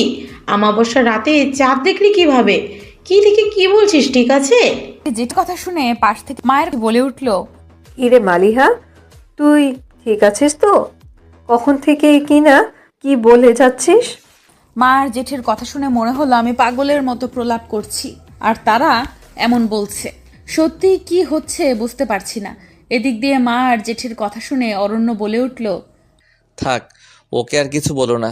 হয়তো ঠিক মতো ঘুমাতে পারিনি, তাই এমন গোলমেলে লাগছে সব। একটু ঘুম দিলেই ঠিক হয়ে যাবে। আর মালিহা, লাইটটা জ্বালিয়ে বাড়ির একটা লাইট জ্বালিয়ে দে, বেশ অন্ধকার চারপাশ। আমি আর কোনো কথা না বাড়িয়ে বাড়ির লাইটগুলো জ্বালিয়ে দিলাম। তারপর অনুরমাকে কাকে বরণ করে ঘরে নিয়ে গেল। অনুরমা লম্বা কালো চুলগুলো দোলাতে দোলাতে বাড়িতে প্রবেশ করলো। জেঠি সব কাজ শেষে আমার হাতে একটা দুধের গ্লাস ধরিয়ে দিয়ে বলল, যা, এটি অনুরমাকে দিয়ে আয়। আমি দুধের গ্লাসটা হাতে নিয়ে ভাবতে লাগলাম, আজকে এই দুধের গ্লাসটা নিয়ে অরণ্যের জন্য অপেক্ষা করার কথা ছিল আমার, আর আজকে আমার জায়গায় আছে অনুরমা। এসব ভাবতে ভাবতে দুধের গ্লাসটা নিয়ে আমি রুমে প্রবেশ করে চমকে গেলাম, কারণ অনুরমা তার লম্বা চুলগুলো বেনি খুলে চুল এলিয়ে বসে আছে। মনে হচ্ছিল অনুরমার চুলগুলো থেকে কিছু একটা আলোর ঝলকানির মতো বের হচ্ছে। কেন জানি না অনুরমার চুলগুলো দেখে মনে মনে ভয় পেতে লাগলাম। ভাবতে লাগলাম, আমি কি আবারও কোনো কল্পনায় ডুবে গেলাম, নাকি এটা সত্যি? ভাবনার কোনো কুল কিনারা না পেয়ে অনুরমার কাছে গেলাম। অনুরমার কাছে গিয়ে বললাম, অনুরমা, তোমার জন্য জেঠি দুধ পাঠিয়েছে, অরণ্য আসলে এটা দিও। অনুরমা আমার কথার কোনো জবাব দিল না। আমি বারবার অনুরমাকে ডাকলাম। অনুরমা চুপটি হয়ে বসেই রইল। আমি বুঝতে পারছিলাম না অনুরমা কোনো কথা বলছে না। আমি বুঝতে পারছিলাম না অনুরমা কেন কথা বলছে না। বারবার ডেকেও যখন কোনো সাড়া পাচ্ছিলাম না, তখন অনুরমার কাছে গেলাম। অনুরমার কাছে যেতেই কেন জানি না গাটা ছমছম করতে লাগলো। একটু ভয় ভয় লাগছে। হুট করে এমন ভয় লাগার কারণটাও বুঝতে পারছিলাম না। ভয়ে ভয়ে অনুরমার পিঠে হাত দিয়ে বললাম, কি গো, কখন থেকে ডাকছি, কথা বলছো না যে? দুধের গ্লাসটা কি নিবে না, নাকি টেবিলের উপর রেখে যাব? কিছু তো একটা বলো। কখন থেকে গ্লাস নিয়ে দাঁড়িয়ে আছি। আমার হাতের স্পর্শ পাওয়ার সাথে সাথে অনুরমা আমার দিকে তাকালো। অনুরমাকে দেখে আমি ভয়ে কুঁকড়ে গেলাম। অনুরমার চোখগুলো থেকে মনে হচ্ছিল আগুন বের হচ্ছে। আমি ভয়ে ভয়ে অনুরমাকে বললাম, তোমার চোখ এমন লাল বর্ণ হয়ে গেল কিভাবে? আর এভাবে তাকিয়ে কি দেখছো? অনুরমা কোনো কথা বলছিল না। এতে করে আমার ভয়টা আরও বেড়ে গেল। ভয়ে দুধের গ্লাসটা হাতে থেকে পড়ে গেল। আমি দুধের গ্লাসটা ফেলে দিতেই মনে হলো অনুরমার চোখ থেকে কিছু একটা বের হয়ে আমার চোখে প্রবেশ করেছে। অনুরমার চুলগুলো পরক্ষণে কিভাবে যেন আপনি আপনি বিনুনি হয়ে গেল, আর বিনুনিটা দিয়ে আমাকে পেঁচিয়ে ধরলো। আমার দম বন্ধ হয়ে যেতে লাগলো। আমার মাথার ব্যথা হতে লাগলো। কোনোরকম ওমাগো বলে চিল্লানি দিতেই জেঠি রুমে প্রবেশ করে বলল, কিরে মালিয়া, এভাবে দুধের গ্লাস হাতে নিয়ে চেঁচিয়ে উঠলি কেন? তোকে না বললাম গ্লাসটা অনুরমাকে দিতে, কিন্তু তুই গ্লাসটা না দিয়ে এখনো দাঁড়িয়ে আছিস কেন? কি হয়েছে তোর? আমি জেঠির কথা শুনে নিজেই নিজেকে দেখে চমকে গেলাম। সত্যি তো আমি দুধের গ্লাসটা নিয়ে দাঁড়িয়ে আছি। একটু আগে যে কাহিনীটা ঘটলো সেটা কি তাহলে মিথ্যা? দুধের গ্লাসটার দিকে তাকিয়ে দেখলাম গ্লাসটা একদম অক্ষত অবস্থায় আছে। তাহলে একটু আগে যে গ্লাসটা হাত থেকে পড়ে গিয়েছিল সেটা কি ছিল? অনুরমার দিকে তাকিয়ে দেখলাম অনুরমা খাটের উপর হালকা ঘুমটা টেনে বসে আছে, আর অনুরমার চুলগুলো খোলা না, বরং বিনুনি করা। কি বলবো জেঠিকে বুঝতে পারছিলাম না। আমার সাথে এগুলো কি হচ্ছে? ঘটনা যদি সত্যি হয় তাহলে গ্লাসটা পড়ে গিয়ে ভেঙে যাওয়ার পর আমার হাতে আসলো কি করে? আর ঘটনাটা যদি মিথ্যা হয় তাহলে আমি এত কিছু বারবার কেন দেখছি? এগুলো কি নিছকই আমার কল্পনা, নাকি এর মধ্যে রহস্য আছে? এসব ভেবে আমি ব্যাকুল হয়ে যাচ্ছিলাম। নীরব হয়ে দাঁড়িয়ে রইলাম। অনুরমার গলার আওয়াজে আমার নীরবতা কাটলো। অনুরমা খাট থেকে উঠে আমার পাশে দাঁড়িয়ে বলল, কি ব্যাপার? তুমি কি কোনো কিছু নিয়ে চিন্তিত? হুট করে এইভাবে চিল্লিয়ে উঠলে যে? কখন থেকে তোমাকে ডাকছি, দুধের গ্লাসটা নিয়ে কোনো কথাই বললে না, এসে দাঁড়িয়েই রইলে আর হুট করে এভাবে চিল্লানি দিয়ে উঠলে। কিছু কি হয়েছে তোমার? আমি অনুরমার কথা শুনে অনুরমার দিকে তাকিয়ে আবার বিস্মিত হলাম, কারণ অনুরমার চেহারা একদম স্বাভাবিক মানুষের মতোই। তাহলে এতক্ষণ কি সত্যি আমি কল্পনার জগতে ছিলাম? এটা ভেবেই আবার চুপ হয়ে রইলাম। অনুরমা আমাকে ধাক্কা দিয়ে বলল, কি ব্যাপার, আবার কোথায় হারালে? কথা বলছো না কেন? তোমার কি শরীর খারাপ লাগছে? পাশ থেকে জেঠি বলে উঠল, কিরে মালিহা, তোর কি হয়েছে? সেই সকাল থেকেই কেমন জানি অদ্ভুত অদ্ভুত কাণ্ড ঘটাচ্ছিস। তোর কি শরীর ঠিক নেই? না জেঠি, ঠিক তা নয়। কি যে হচ্ছে আমি নিজেও বুঝতে পারছি না। শরীর ঠিকই আছে। আরও কিছু বলতে যাব এই মুহূর্তে খেয়াল করলাম অরণ্য রুমে প্রবেশ করেছে। অরণ্য রুমে ঢুকতেই জেঠিকে বলল, আরে মা, আমি আগেই বলেছিলাম ওর হয়তো ঘুম হয়নি ঠিক করে, না ঘুমাতে পেরে এমন করছে। ওকে আর কোনো কাজ দিও না, একটু ঘুমাতে দাও। ঘুম দিলে সব ঠিক হয়ে যাবে। ছোটবেলা থেকেই তো ঘুম পাগল, তাই ঘুমাতে না পেরে এমন করছে। জেঠি অরণ্যকে জবাবে বলল, হ্যাঁ, তা ঠিক বলেছিস। ঘুম না হলে মাথা ঠিক থাকে না। ওর সত্যি ঘুমের প্রয়োজন। জেঠির কথা শুনে অরণ্য আমার দিকে তাকিয়ে বলল, যা মালিহা, একটু ঘুমিয়ে নে। ঘুম দিলে দেখবি শরীর ভালো লাগছে, মন মেজাজ ঠিক হয়ে গিয়েছে। অরণ্য আর জেঠির কথা শুনে মনে হলো সত্যি হয়তো ঘুমের কারণে আমার শরীরটা একটু খারাপ লাগছে। তাই কি থেকে কি না কি দেখেছি। অরণ্যকে হারানোর ট্রমা থেকে হয়তো এখনও বের হতে পারছি না। এসব ভাবতে ভাবতে আমি দুধের গ্লাসটা অনুরমার হাতে দিয়ে রুম থেকে বের হতে নিব, ঠিক এই মুহূর্তে আমার ভেতরটা কষ্টে কেঁপে গেল।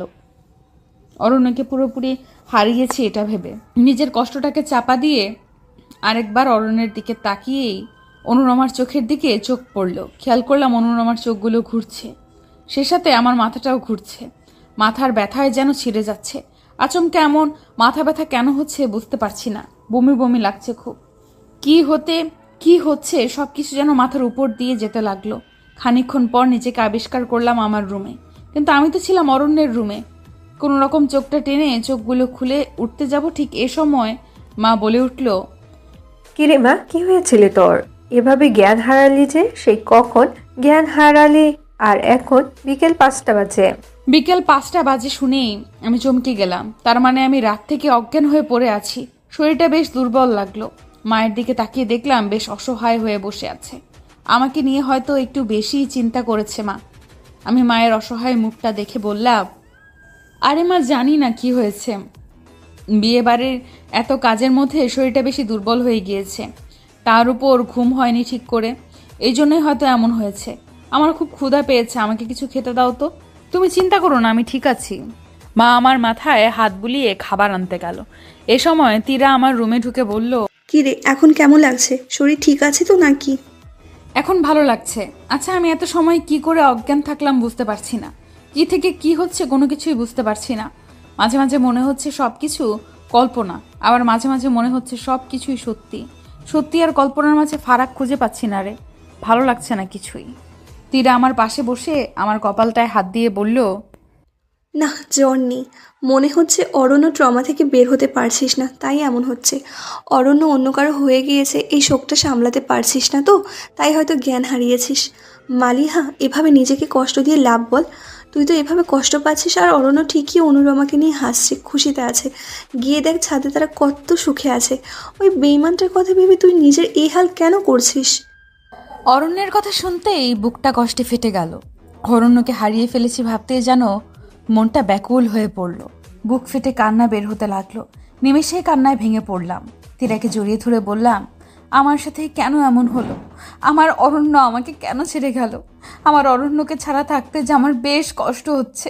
আচ্ছা, অরণ্য কি বুঝতে পারছে না আমার ভেতরটা পুরো ছাই হয়ে যাচ্ছে? কি করে পারলো এভাবে বদলে যেতে?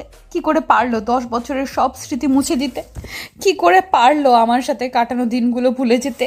কই, আমি তো কিছুই ভুলতে পারছি না। আমি তো আমার অরণ্যের ভালোবাসা মাখা দিনগুলো ভুলতে পারছি না। কেন এগুলো আমার মনে হচ্ছে বারবার বলতো? অরণ্যকে কেন ভুলতে পারছি না বলতো? কেন মনে হচ্ছে আমি একটা দুঃস্বপ্ন দেখছি? আমার অরণ্য আমার সাথে এমন করেনি। কেন মনে হচ্ছে আমার অরণ্য আমাকে ভালোবাসে? এগুলো সব মিথ্যা। বল না এগুলো মিথ্যা। আমার অরণ্যকে ফিরিয়ে দে না। আমি যে অরণ্য ছাড়া থাকতে পারছি না। আমার কলেজাটা যে ফেটে যাচ্ছে, আমার মনটা যে দ্বিখণ্ডিত হয়ে গিয়েছে। 10টা বছরের ভালোবাসার কাছে একটা মাসের ভালো লাগা বড় হয়ে গেল। এই তীরা বল না অরণ্যকে, আমার ওকে ছাড়া থাকতে কষ্ট হচ্ছে। তুই আর কষ্ট পাস না, তুই একটু শক্ত হ। এভাবে ভেঙে পড়লে চলবে না মালিহা। কেন শুধু শুধু নিজেকে এভাবে কষ্ট দিচ্ছিস বল তো? এসব করলেও আর তোর অরণ্য তোর কাছে ফিরে আসবে না। তোর অরণ্য এখন অন্য কারো, এটা মেনে নিতে শিখ। বেইমানদের কাছে 10 বছর কিছুই না। শুধু শুধু বেইমানটার জন্য কষ্ট পেয়ে নিজের ক্ষতি করিস না। এসব বলতে বলতেই তীরা মাকে দেখে বলল, মালিহা কান্না থামা, কাকি আসছে। কাকি এভাবে কাঁদতে দেখলে হাজারো প্রশ্ন করবে। এত প্রশ্নের উত্তর দিতে পারবি না এখন। নিজেকে সামলে নে, যা হয়েছে তো হয়েছেই, এটা নিয়ে আর ভেবে কষ্ট বাড়াস না। মা আসার কথা শুনেই আমি কোনো রকম নিজের কান্না সংবরণ করে নিলাম। মা এসে আমাকে ভাত মাখিয়ে খাইয়ে দিল। খাওয়ার পর শরীরটা বেশ শক্তি পাচ্ছিলাম। এদিকে বিকেলের পেরিয়ে সাঁঝ নামলো। তীরা আমাকে বলল, চল একটু ছাদে যাই। তুইও অরণ্যকে দেখিয়ে দে যে তুই ওকে ছাড়া ভালো আছিস। শুধু শুধু নিজের দুর্বলতা প্রকাশ করলে অরণ্য নিজেকে হিরো ভাবতে থাকবে। তীরার কথাগুলো শুনে ছাদে যাওয়ার সাহস করলাম। তাই তীরাকে নিয়ে ছাদে যাওয়ার জন্য রওনা হলাম। এক সিঁড়ি পার হতেই তীরা বলল, মালিহা তুই যা, আমি ঘর থেকে মোবাইলটা নিয়ে আসি। মোবাইলটা তোর খাটে রেখে এসেছি। আচ্ছা সাবধানে যা। তীরা চলে যাওয়ার পর আমি সিঁড়ি বেয়ে ছাদে উঠে চমকে গেলাম। বিস্মিত হয়ে খেয়াল করলাম অনুরমার চুলগুলো কেমন আঁকাবাঁকা হয়ে উঠছে। আমি ভয়ে চমকে গেলাম। ভাবলাম এটা আমার কল্পনা নাকি অন্য কিছু। চুপ হয়ে দাঁড়িয়ে থেকে কিছুক্ষণ স্তব্ধ হয়ে গেলাম। পাশে অরণ্যকে দেখে দ্বিতীয়বার চমকালাম। খেয়াল করলাম অরণ্য ছাদের মধ্যে শুয়ে আছে আর অনুরমা অরণ্যের উপর কি যেন করছে। মনে হচ্ছে কিছু একটা অরণ্যের উপর ছিটাচ্ছে। কিছুটা অদ্ভুত লাগছিল বিষয়টা। আমি দৌড়ে অনুরমার কাছে গেলাম। অনুরমার কাছে গিয়ে জিজ্ঞেস করলাম, অরণ্যের কি হয়েছে, এভাবে শুয়ে আছে যে? আর তুমি অরণ্যকে এমন করতেছো কেন? আমার কথাটা শুনেই অনুরমা আমার দিকে তাকালো। অনুরমা আমার দিকে তাকাতেই ভয় পেয়ে গেলাম, কারণ অনুরমার চোখ দিয়ে রক্ত বের হচ্ছিল। এতটা বিভৎস হয়ে গিয়েছিল তার চেহারা, তা দেখে ভয় কুকড়ে গেলাম। তবুও সাহস জুগিয়ে জিজ্ঞেস করলাম, তুমি কে? সত্যিই কি এগুলো আমার কল্পনা নাকি এর বাইরে কোনো কিছু আছে? খেয়াল করলাম অনুরমা আমার কথার কোনো জবাব দিচ্ছে না। কোনো রকম জবাব না পেয়ে যখনই আমি অনুরমাকে ধরতে যাব, ঠিক তখনই খেয়াল করলাম অনুরমার চুলগুলো সাপের মতো আমার দিকে তেড়ে আসছে। আমি ভয় পেয়ে পেছোতে লাগলাম। আমার পেছানোর সাথে সাথে চুলগুলো লম্বা হয়ে আমার পেছনে আসতে লাগলো। আমি পেছোতে পেছোতে এক পর্যায়ে ছাদের কার্নিশে চলে গেলাম।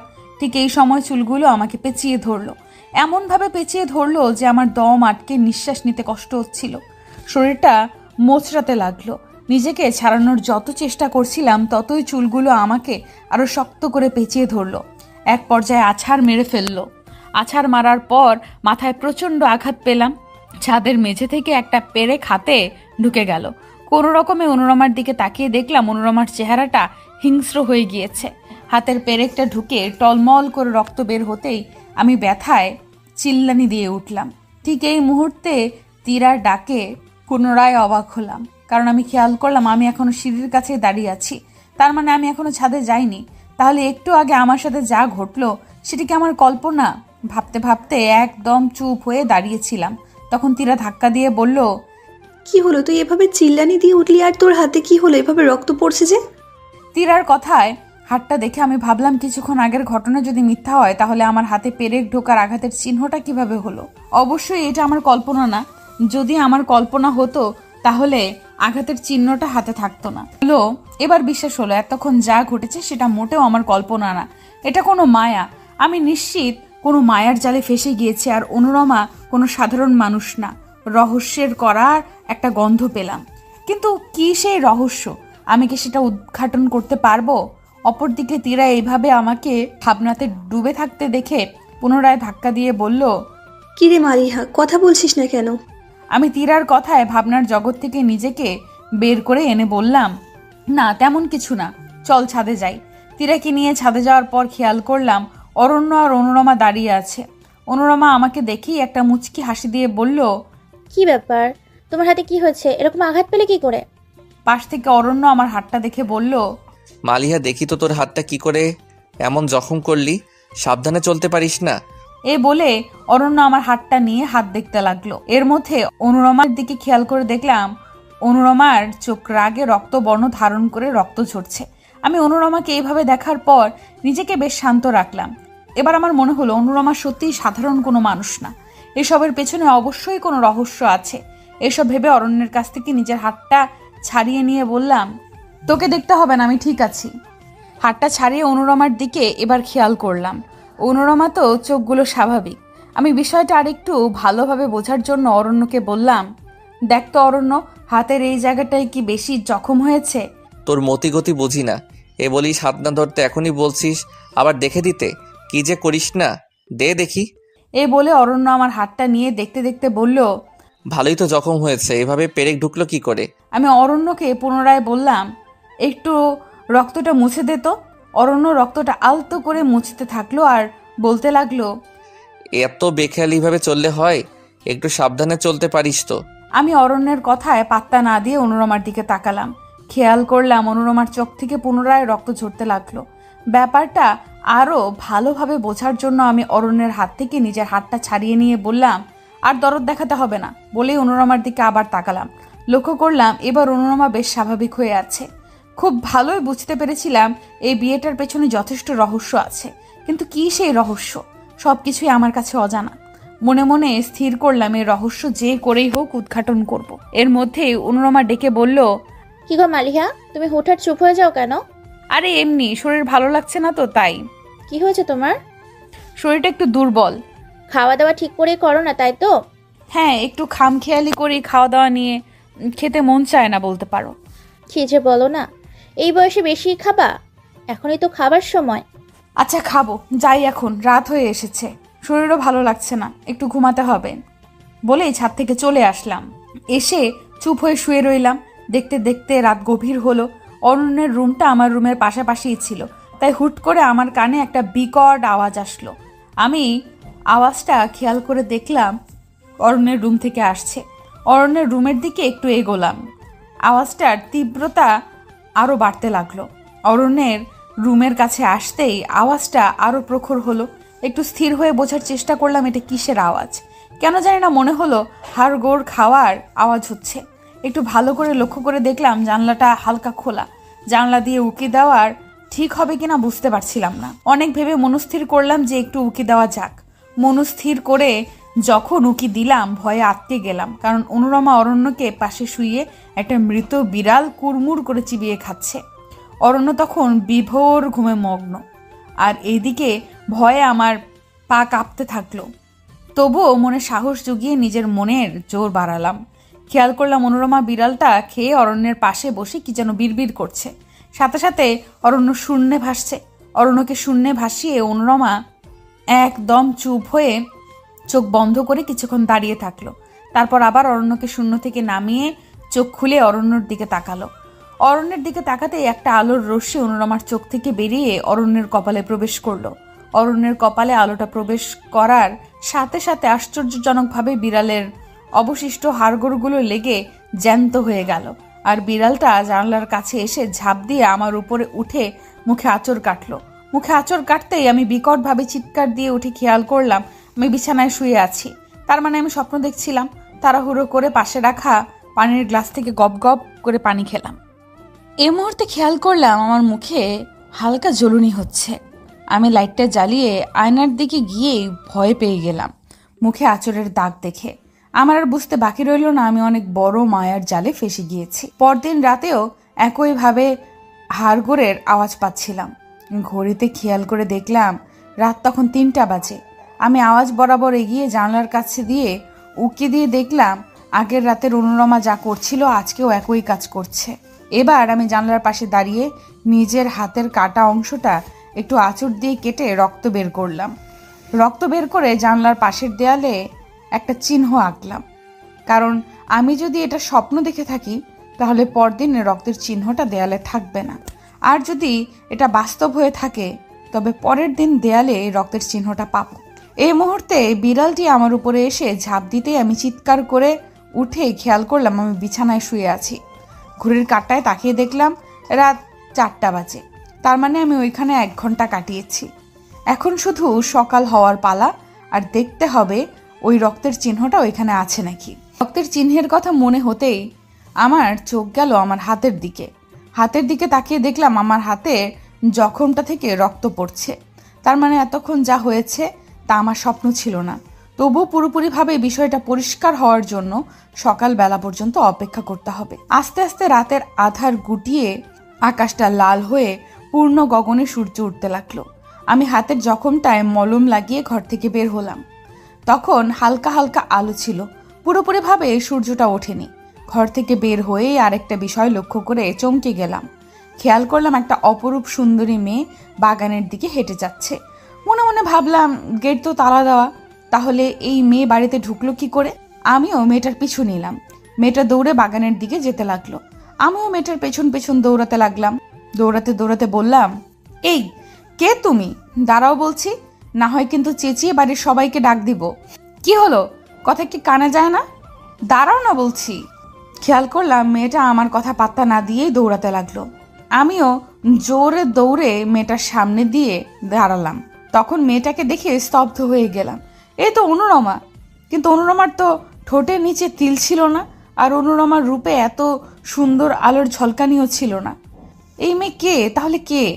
পরক্ষণে ভাবলাম হয়তো এটাও একটা মায়া, আর অনুরমা আমাকে সে মায়ায় ফাঁসিয়ে রেখেছে। আমি একটু কর্কশ গলায় বললাম, কি হয়েছে অনুরমা? তুমি আমাকে দেখে দৌড়াচ্ছ কেন? আর বাগানের দিকেই বা কেন যাচ্ছ? মেয়েটা তাড়াহুড়ো করে বলতে লাগলো, আমি অনুরুমা না। আমি বিস্মিত হলাম কথাটা শোনার পর। বিস্মিত হয়ে বললাম, আমার সাথে কিসের নাটক করছো? তুমি অনুরমা না আমি বললেই বিশ্বাস করব? সত্যি বলছি, আমি অনুরুমা না। মেয়েটার কথা শুনে কেন জানি না মনে হলো মেয়েটা সত্যি বলছে। তাই মেয়েটাকে অবাক হয়ে জিজ্ঞেস করলাম, তাহলে তুমি কে? তুমি দেখতে তো একদম অনুরমার মতো। মেয়েটা আমার দিকে তাকিয়ে হাঁপাতে হাঁপাতে বলল, এখন এসব বলার সময় নয়। আলো ফুটলেই আমি অদৃশ্য হয়ে যাব।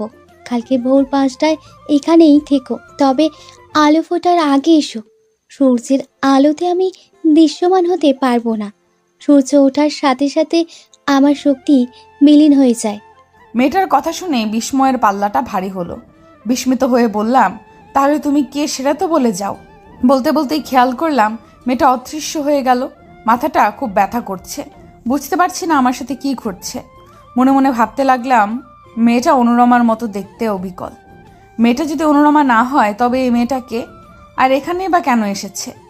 মেয়েটা মিলিয়ে বা গেল কি করে? আমি কি কোনো স্বপ্ন দেখছি? চারপাশ ভালো করে খেয়াল করে হাতে চিমটি কেটে আহ করে শব্দ করে উঠলাম। তার মানে আমি কোনো স্বপ্ন দেখছি না। তবে ওই মেয়েটাকে ভাবনার জগৎ থেকে যেন আসতেই পারছি না।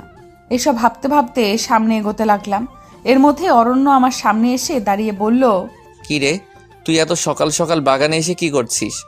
অরণ্যকে দেখে হালকা রেগে গিয়ে বললাম, তোকে কি জবাব দিতে হবে নাকি? তুই তোর বউ রেখে এখানে এসেছিস কেন? অনুরমা কোথায়? অনুরমা ঘুমাচ্ছে। আচ্ছা, তুই ইদানিং অদ্ভুত ব্যবহার কেন করছিস? আমার সাথে সাথে সবসময় কেমন জানি খারাপ আচরণ করিস।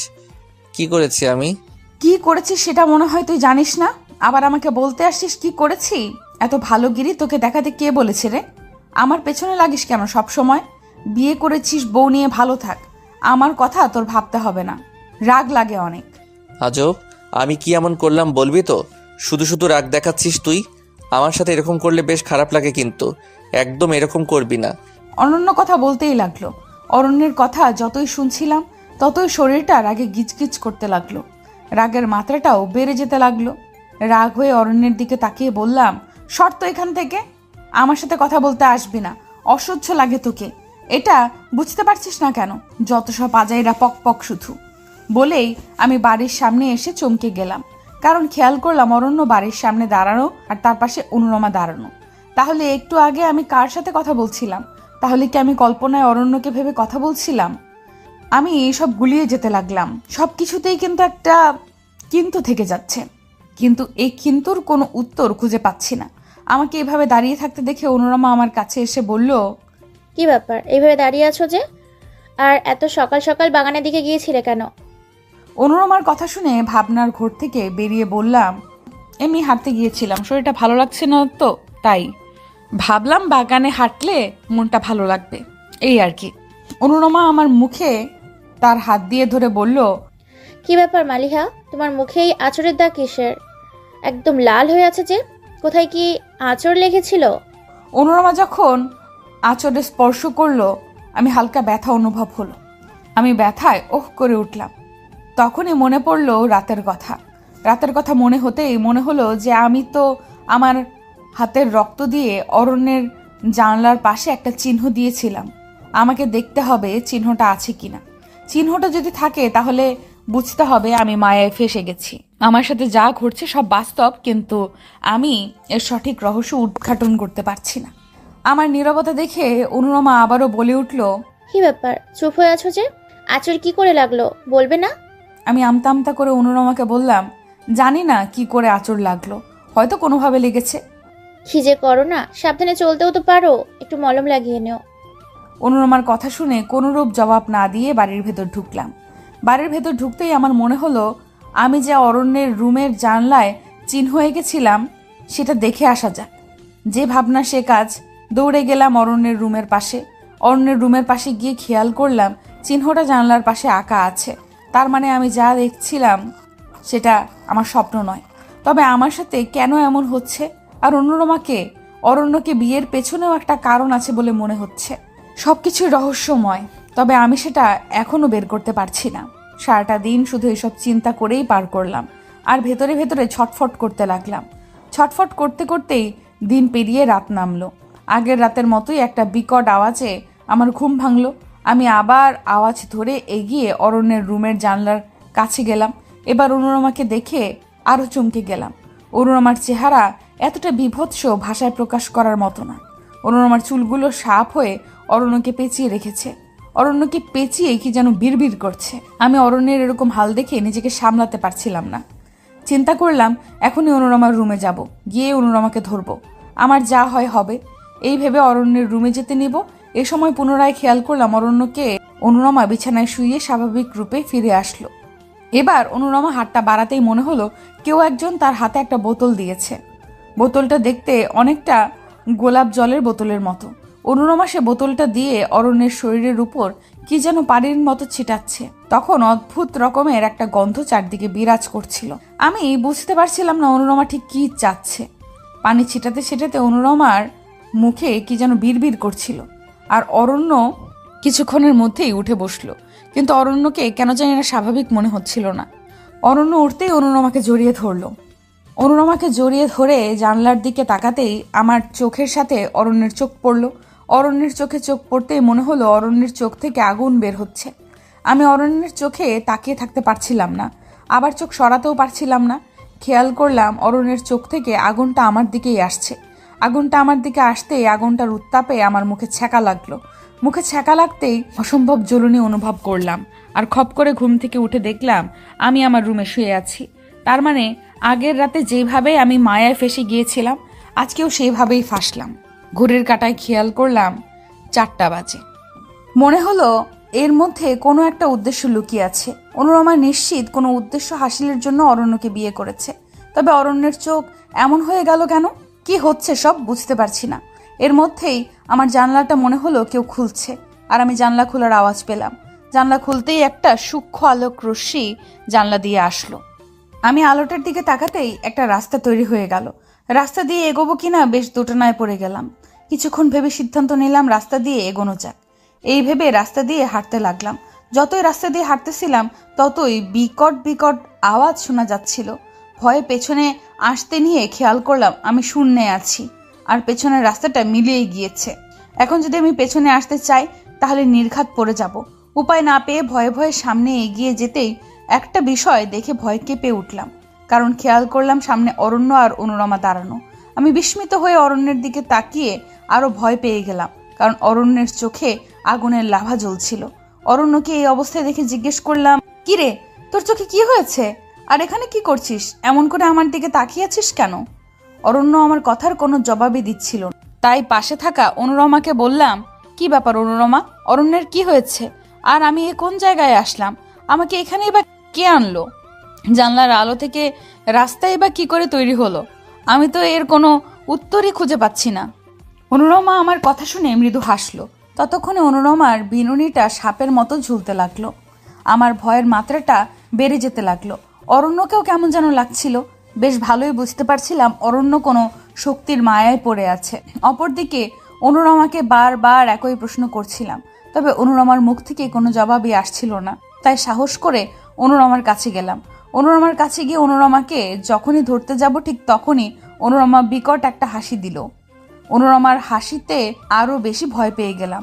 ভয়ে থমকে দাঁড়িয়ে পড়লাম। অনুরমা হাসতে হাসতে বলল, কিরে এদিকে আসছিস যে? অরণ্যকে নিয়ে যেতে আসছিস নাকি? আমি অবাক হয়ে ভাবতে লাগলাম অনুরমা আমাকে তুই তুই কেন করছে। অনুরমাকে অবাক হয়ে জিজ্ঞেস করলাম, তুমি আমাকে তুই তুই করে কেন বলছো? আর আমি অরণ্যকে নিতে আসি নাই। অরণ্য তোমার স্বামী, আমি কেন ওকে নিতে আসব? আমি বুঝতে পারছি না এটা আমার কল্পনা নাকি অন্য কিছু। সত্যি করে বলো তো তুমি কে? বিকট গলায় চেঁচিয়ে অনুরমা বলল, আমি কে এটা জানার কি খুবই দরকার তোর? অবশ্যই দরকার, কারণ তুমি আসার পর থেকে আমার সাথে অনাকাঙ্ক্ষিত বিষয়গুলো বেশি ঘটছে। বলো তুমি কে, আর অরণ্যকে কেন বিয়ে করেছো? আমার তো মনে হয় না তুমি এ জগতের কেউ। আমার কাছে কেন জানি না মনে হচ্ছে অরণ্যকে বিয়ের পেছনে তোমার কোনো উদ্দেশ্য আছে। বলো তুমি কে, আর কি উদ্দেশ্যে এই বাড়িতে এসেছো? আমার কথা শুনে অনুরমার চোখগুলো লাল বর্ণ ধারণ হয়ে গেল। চোখগুলো থেকে আগুনের লাভা বের হয়ে ছিটকাতে লাগলো, আর আমার দিকে তেড়ে এসে বলল, বড্ড বেশি ভেবে ফেলছিস। তোর জন্যই আমার কাজটা করতে দেরি হচ্ছে, তোর জন্যই আমার কাজে বারবার ব্যাঘাত ঘটছে। তোকে আজকে শেষ করে তোর রক্ত দিয়ে গোসল করব। বলেই পুনরায় বিকট হাসি দিয়ে আমার কাছে তেড়ে আসতে নিয়েও থেমে গিয়ে বলল, না, তোকে আমি না, তোকে তো তোর ভালোবাসার মানুষ অরণ্যকে দিয়ে আঘাত করব। বলেই অনুরমা অরণ্যের দিকে তাকিয়ে চোখ থেকে কি যেন বের করে অরণ্যের মাথায় প্রবেশ করালো। সাথে সাথে অরণ্য বিকটভাবে হাসতে লাগলো আর আমার দিকে তেড়ে আসলো। আমার কাছে এসেই আমার ঘাড়ে কামড়ে ধরলো। আমার দম আটকে যেতে লাগলো, নিঃশ্বাস নিতে কষ্ট হচ্ছিল। কোনোভাবে টেনে অরণ্যকে ছুটিয়ে ধাক্কা দিয়ে বললাম, অরণ্য তুই এমন করিস না, আমাকে এভাবে আঘাত করছিস কেন? আমাকে দয়া করে আঘাত করিস না। অরণ্য কোনো কথাই শুনছিল না। মুহূর্তের মধ্যেই অরণ্যের নখগুলো বড় হয়ে গেল আর আমাকে আঁচড় দিতে লাগলো। আমি পেছনের দিকে তাকিয়ে দেখলাম আমি একটা খণ্ড রাস্তায় দাঁড়িয়ে আছি। পেছনের দিকে গেলে উপর থেকে নিচে পড়ে যাব। এদিকে অরণ্য আমার দিকে তেড়ে আসতে নিল। আমি কি করব বুঝতে না পেরে পেছতে নিয়ে রাস্তার দিক থেকে নিচে একটা কুয়োতে পড়ে গেলাম। কুয়োতে তাকিয়ে আরো ভয় পেয়ে গেলাম, কারণ কুয়োটার অর্ধেক পানির পরিবর্তে রক্তে পরিপূর্ণ ছিল। বিভৎস রক্তের ঘ্রাণ নাকে আসতে লাগলো। কিভাবে কুয়ো থেকে উঠবো এসব ভাবতে লাগলাম। এর মধ্যে একটা বাচ্চা আসলো, কিন্তু বাচ্চাটার মুখে খেয়াল করে দেখলাম বড় বড় দাঁত, আর সে দাঁত দিয়ে আমার দিকে তেড়ে এসে আমার হাতে কামড়ে ধরলো। হাতের কামড়টা ছাড়ানোর চেষ্টা করলাম, কোনোভাবেই ছাড়াতে পারছিলাম না। এক পর্যায়ে শরীরের সমস্ত শক্তি দিয়ে সজোরে ধাক্কা দিতেই ঘুম থেকে খপ করে উঠলাম। ঘুম থেকে উঠেই এক গ্লাস পানি খেলাম, ঘরের লাইটটা জ্বালালাম। শরীরটা ঘাম দিল অনেক, আর ভয়ে হাত পা কাঁপছিল। বিছানা থেকে নামার সাহস পাচ্ছিলাম না। মনে হতে লাগলো এই বুঝি খাটের নিচ থেকে কেউ এসে আমাকে জাপটে ধরলো। ভয়ে বিছানায় শুয়ে ভাবতে লাগলাম কিছুক্ষণ আগের ঘটনা কি সত্যি ছিল নাকি কল্পনা। এর মধ্যেই গলায় ব্যথা অনুভব করলাম। মোবাইলের ক্যামেরাটা অন করে দেখলাম একটা কামড়ের দাগ গলায়। হাতেও খেয়াল করলাম একটা কামড়ের দাগ। তার মানে কিছুক্ষণ আগের ঘটনাটা সত্যি। যদি সত্যি হয় তাহলে অনুরমাকে আর অরণ্যকে কেন বিয়ে করেছে? প্রশ্নগুলো মনে আসতে লাগলো, কিন্তু কোনো উত্তর পাচ্ছিলাম না। এর মধ্যে খেয়াল করলাম ঘড়ির কাঁটায় 5টা বাজে। 5টা বাজতেই আমার মনে হয়ে গেল গতকালকের কথা, কারণ অনুরমার মতো দেখতে মেয়েটা বাগানে যেতে বলেছিল। আমি যাব কিনা ভাবতে লাগলাম, কারণ এমনিতেও যা ঘটেছে তা নিয়ে বেশ ভয় পেয়ে গিয়েছিলাম। কিছুক্ষণ ভেবে মনে হলো একবার গিয়েই দেখা উচিত, কারণ এমনিতেও যা হচ্ছে পরবর্তীতে যে আরো ভয়ানক কিছু ঘটবে আন্দাজ করতে পারছিলাম। তাই সাহস করেই সিদ্ধান্ত নিলাম যে বাগানে যাব। বেশ ভয় লাগছিল খাট থেকে নামতে, কারণ মনে হচ্ছিল খাট থেকে নামলেই আমার পায়ে কেউ জাপটে ধরবে। তবুও মনে সাহস সঞ্চয় করে খাট থেকে নামলাম।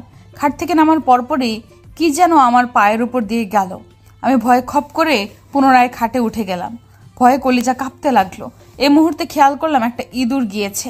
বাড়িতে বেশ ইঁদুরের উপদ্রব বেড়েছে ইদানিং। ইঁদুরেরও খেয়ে কাজ নেই। এই ভয়ের মধ্যে আরো ভয়টা বাড়িয়ে দিল। আমি আবার মনে সাহস জুগিয়ে খাট থেকে নামলাম। খাট থেকে নেমে দরজা খুলে খেয়াল করলাম এখনো আলো ফুটেনি। বাহিরটা বেশ অন্ধকার। বেশ ভয়ে ভয়ে অন্ধকারে মোবাইলের টর্চটা হালকা জ্বালিয়ে রওনা হলাম বাগানের দিকে। বাগানের দিকে যতই যাচ্ছিলাম ততই গাটা ছমছম করতে লাগলো।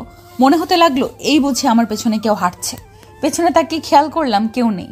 চারপাশে গাছ দেখেও ভয় পেয়ে যাচ্ছিলাম। মনে সাহস জোগাতে চাইলে ভয় কুকড়ে যাচ্ছিলাম। ভয়ে ভয়ে বাগানের ভেতর ঢুকলাম। খেয়াল করলাম বাগানে কেউই নেই, কিন্তু মেয়েটা তো বলেছিল 5টার দিকে এখানে থাকবে। তাহলে মেয়েটা কোথায়? এখনো আসছে না কেন? পাক্কা 10 মিনিট অপেক্ষা করার পরও যখন মেয়েটাকে পেলাম না, তখন এখানে দাঁড়িয়ে থাকার তেমন সাহস হলো না, তাই বাড়ির পথে রওনা দিলাম। এর মধ্যে মনে হলো কেউ আমার কাঁধে হাত রেখেছে। আমি বেশ ভয় পাচ্ছিলাম পেছনের দিকে তাকাতে, তবুও নিজেকে সামলে পেছনে ফিরে তাকাতেই দেখলাম অনুরমার মতো দেখতে মেয়েটা দাঁড়িয়ে আছে।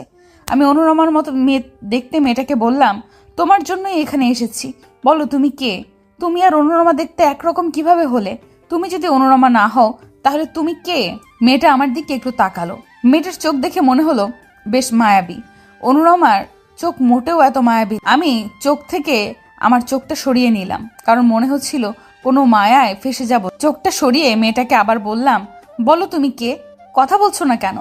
মেয়েটা একটু চুপ থেকে বলল, আমি অনুরুমার যমজ বোন নিরুপমা। তাহলে সত্যি অনুরমা কোনো স্বাভাবিক মানুষ না, কারণ নিরুপমা যে অন্য জগতের মানুষ সেটা আমি গতকালকে অদৃশ্য হওয়ার দৃশ্য দেখেই বুঝেছিলাম। কারণ নিরুপমাকে জিজ্ঞেস করলাম, আমার তো মনে হচ্ছে না তুমি এ জগতের মানুষ। তুমি যদি অন্য জগতের হও তাহলে নিশ্চয়ই অনুরমাও এ জগতের না, আর অনুরমাও কোনো মানুষ না। জবাবে নিরুপমা বলল, মালিয়া, তোমার ধারণা ভুল। আমি এই জগতের না, এটা ঠিক। তবে অনুরুমা মানুষ, আর সে এই জগতে। আমি বিস্মিত হয়ে বললাম, এটা কি করে সম্ভব? তুমি আর অনুরমা যদি যমজ বোন হও তাহলে দুজন দুই জগতের কি করে সম্ভব? আমি তো কোনো কিছুই বুঝছি না। নাকি তুমি অনুরমা আমাকে মায়ায় ফাঁসাতে চাচ্ছ? তোমাকে বিশ্বাস করতে কষ্ট হচ্ছে। নিরুপমা তার মায়াবী গলায় বলল, আমাকে তুমি বিশ্বাস করো, আমি তোমার ভালো করতে এসেছি, তোমাকে সাহায্য করার জন্য এসেছি। আর আধা ঘন্টা পরে সূর্যের আলো ওঠার সাথে সাথে আমি অদৃশ্য হয়ে যাব। এর আগে তুমি শুধু আমার কথাটা শোনো। আমার কথাটা শুনলে তোমার ভিতরে থাকা সব প্রশ্নের উত্তর পেয়ে যাবে। অনুরুমা কে, আমি কে, আর অনুরুমা কেন অরণ্যকে বিয়ে করেছে, আর তোমার সাথে কেন এমন ঘটছে, সব রহস্যের উত্তর পেয়ে যাবে। শুধু আমার কথাগুলো শোনো। নিরুপমার দিকে তাকিয়ে বললাম, কি বলতে চাও বলো? নিরুপমা মুখটা গম্ভীর করে বলল, আজ থেকে 30 বছর আগে আমার বাবা মায়ের কোল আলো করে আমাদের দু বোনের জন্ম হয়। আমি আর অনুরুমা ছিলাম যমজ বোন। আমাদের দুজনের চেহারা একই রকম ছিল, তবে আমি দেখতে একটু ফর্সা ছিলাম আর অনুরুমা দেখতে শ্যামবর্ণ ছিল। আমাদের আর একটা পার্থক্য হলো আমার ঠোঁটের নিচে একটা তিল ছিল, আর অনুরুমার ঠোঁটের নিচে কোনো তিল ছিল না। যাই হোক, আমাদের চরিত্রের মধ্যেও অনেক পার্থক্য ছিল। আমি খুব শান্তশিষ্ট ছিলাম, আর অনুরুমা ছোটবেলা থেকেই অনেক উগ্র মেজাজের ছিল।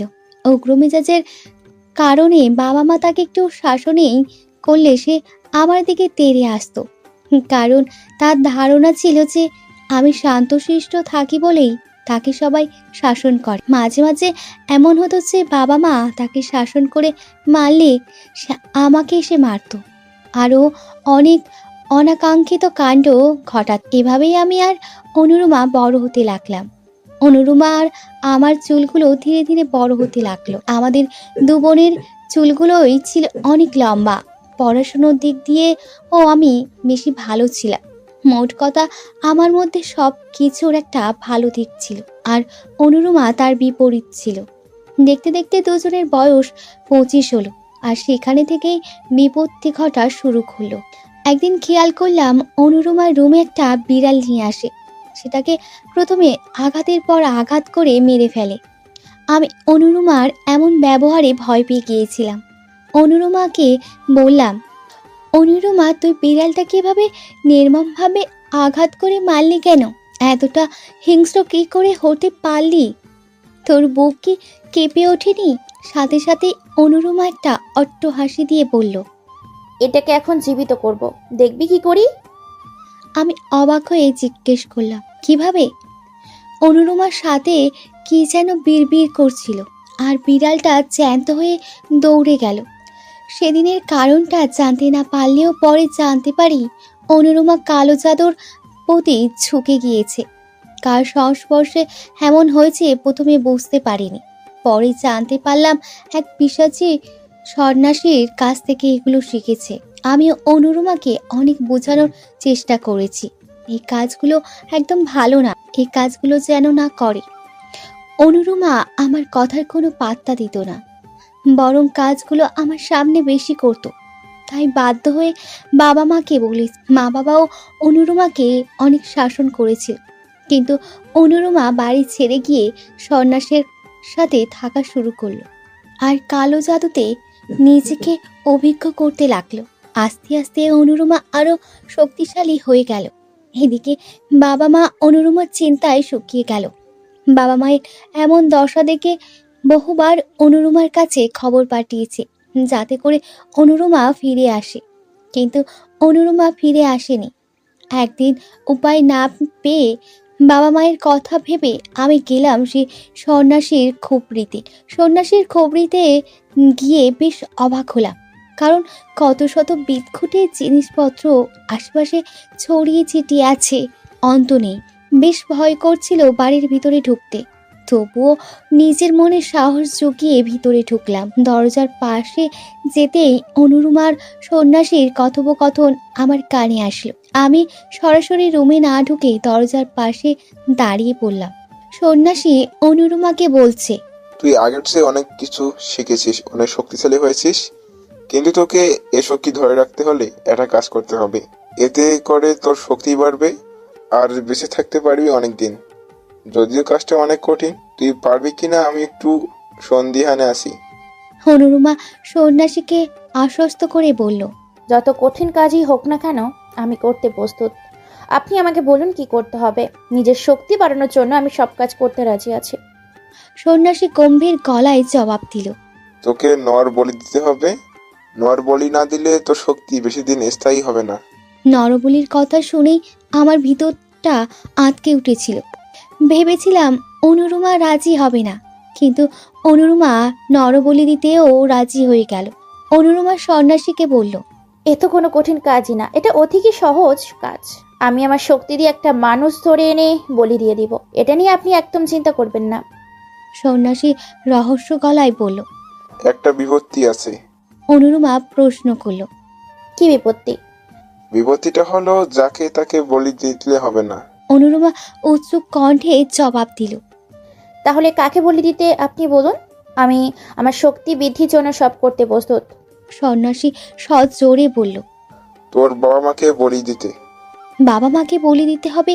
কথাটা শুনেই আমার ভিতরটা কেঁপে গেল। মনে মনে ভাবলাম হয়তো অনুরুমা রাজি হবে না, কারণ কোনো সন্তান তার বাবা মাকে বলে দিতে পারে না। তবে আমার সেই বিশ্বাসটা মিথ্যে হয়ে গেল। অনুরুমার জবাবে অনুরুমা বলল, আমি রাজি আপনার প্রস্তাবে।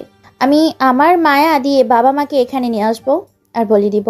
আমার শক্তি বৃদ্ধির জন্য যা যা করতে হয় করব। তবুও আমি আমার শক্তিকে মহাশক্তিতে পরিণত করেই ছাড়বো। আপনি বলুন কবে বলি দিতে হবে। অনুরুমার কথা শুনে নিজেকে আর স্থির রাখতে পারলাম না। অনেকটা অস্থিরতা নিয়ে এই ঘরে প্রবেশ করে অনুরুমাকে বললাম, তুই বাবা মাকে বলি দিবি সামান্য শক্তির জন্য? এতটা নিচে নেমে গেলি? বাবা মাকে বলি দেওয়ার কথা বলার আগে তোর বুকটা কেঁপে উঠলো না? আমাকে এভাবে দেখে অনুরুমা চমকে গিয়ে বলল, তার মানে তুই দরজার আড়াল থেকে সব শুনে গিয়েছিস। শোন, আমার শক্তি হাসিলের জন্য যা করতে হয় করব। বেশ ভালোই বুঝতে পারছি তোর জন্য আমার কাজে ব্যাঘাত ঘটবে, তাই তোকে বাঁচিয়ে রেখে তো লাভ নেই। এ বলে অনুরুমা আমাকে মায়া শক্তি বলে শূন্যে তুলে ফেলল। আমার দমটা আটকে গিয়ে নাক দিয়ে রক্ত বের হতে লাগলো। ক্রমশই আমি নিস্তেজ হতে লাগলাম। ঠিক এই মুহূর্তেই আমাকে শূন্য থেকে নামিয়ে আছড়ে ফেলল। আমার মাথাটা দ্বিখণ্ডিত হয়ে গেল। আমি মৃত্যুর জগতে পদার্পণ করলাম।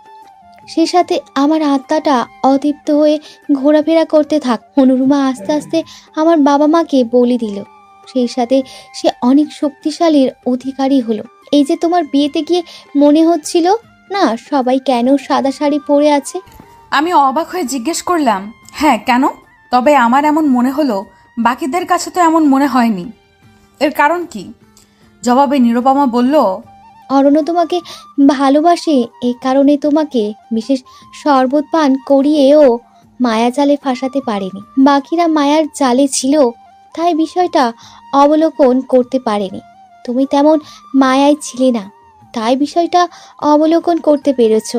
সবাই সাদা কাপড় পরেছিল, এই জন্য সে বাড়ির কেউই জীবিত ছিল না, শুধুমাত্র অনুরুমা ব্যতীত। ওই বাড়িতে সবাই আত্মা হয়ে ঘুরে বেড়াচ্ছে। অনুরুমা সেগুলোই মায়া শক্তি দিয়ে বিয়ের আসর সাজিয়ে অরণ্যকে বিয়ে করেছে। আমি অবাক হয়ে বললাম, ওই বাড়ির আত্মাগুলো কি মুক্তি পাবে না কখনো? আর তুমি এখানে আসলে কিভাবে? অনুরমা একটু ভরসা দিয়ে বলল, আমাকে অনুরুমা ওই বাড়িতে মারেনি, তাই আমি বাইরে ঘুরে বেড়াতে পারি। তবে সূর্যের আলোর সাথে সাথে আমার শক্তি বিলীন হয়ে যায়। আমি শুধু অন্ধকারে দৃশ্যমান হতে পারি, আলোতে আমার শক্তি দৃশ্যমান হয় না। আমি উৎসুক কণ্ঠে বললাম, আচ্ছা আমার সাথে এমন কেন হচ্ছে? আমি কোনটা বাস্তব আর কোনটা কল্পনার ফারাক খুঁজে পাচ্ছি না। আমার কাছে কেন এগুলো কল্পনা মনে হচ্ছে? নিরুপমা হতাশ গলায় বলল, তোমাকেও তারা মায়ায় বশ করে ফেলতেছে, কারণ তোমার জন্যই অনুরুমার কাছে বারবার আঘাত করছে। আমি অবাক হয়ে বললাম, আমার জন্য ব্যাঘাত করছে মানে? হ্যাঁ, তোমার জন্যই ব্যাঘাত করছে, কারণ অরণ্য তোমাকে ভালোবাসে। অরণ্য তোমাকে দেখলেই তার মায়া শক্তি অর্ধেক বিলীন হয়ে যায়, যার ফলে অনুরুমা তার কাজটা সঠিকভাবে করতে পারছে না। তাই তোমাকে এসব মায়ায় আটকিয়ে তোমাকে মেরে ফেলতে চাচ্ছে, আর আমি তোমাকে সেই জায়গা থেকে বের করে নিয়ে আসছি প্রতিবার। আমি উৎসুক গলায় বললাম, আচ্ছা অনুরমা অরণ্যকে কেন বিয়ে করেছে? এর পেছনে কোনো উদ্দেশ্য তো অবশ্যই আছে, কিন্তু উদ্দেশ্যটা কি? নিরুপমা একটু দম নিয়ে বলল, কারণ অনুরুমার অমরত্ব লাভের জন্য অরণ্যকে দরকার। আমি অবাক হয়ে জিজ্ঞেস করলাম, অরণ্যকে কেন দরকার? ঠিক এই মুহূর্তে নিরুপমা বলল, আজকে আর কথা বলতে পারবো না, সূর্য উঠে গিয়েছে, আমার শক্তি এখন বিলীন হয়ে যাবে। আমি কথা বলতে চাইলেও বলতে পারবো না, এখানেই অদৃশ্য হয়ে যাব। কালকে আবার এখানে এসো, কালকে বাকি কথা হবে। আজকে গেলাম। এ বলে নিরুপমা অদৃশ্য হয়ে গেল। আর আমি বাগান থেকে বাড়িতে আসার জন্য রওনা দিলাম।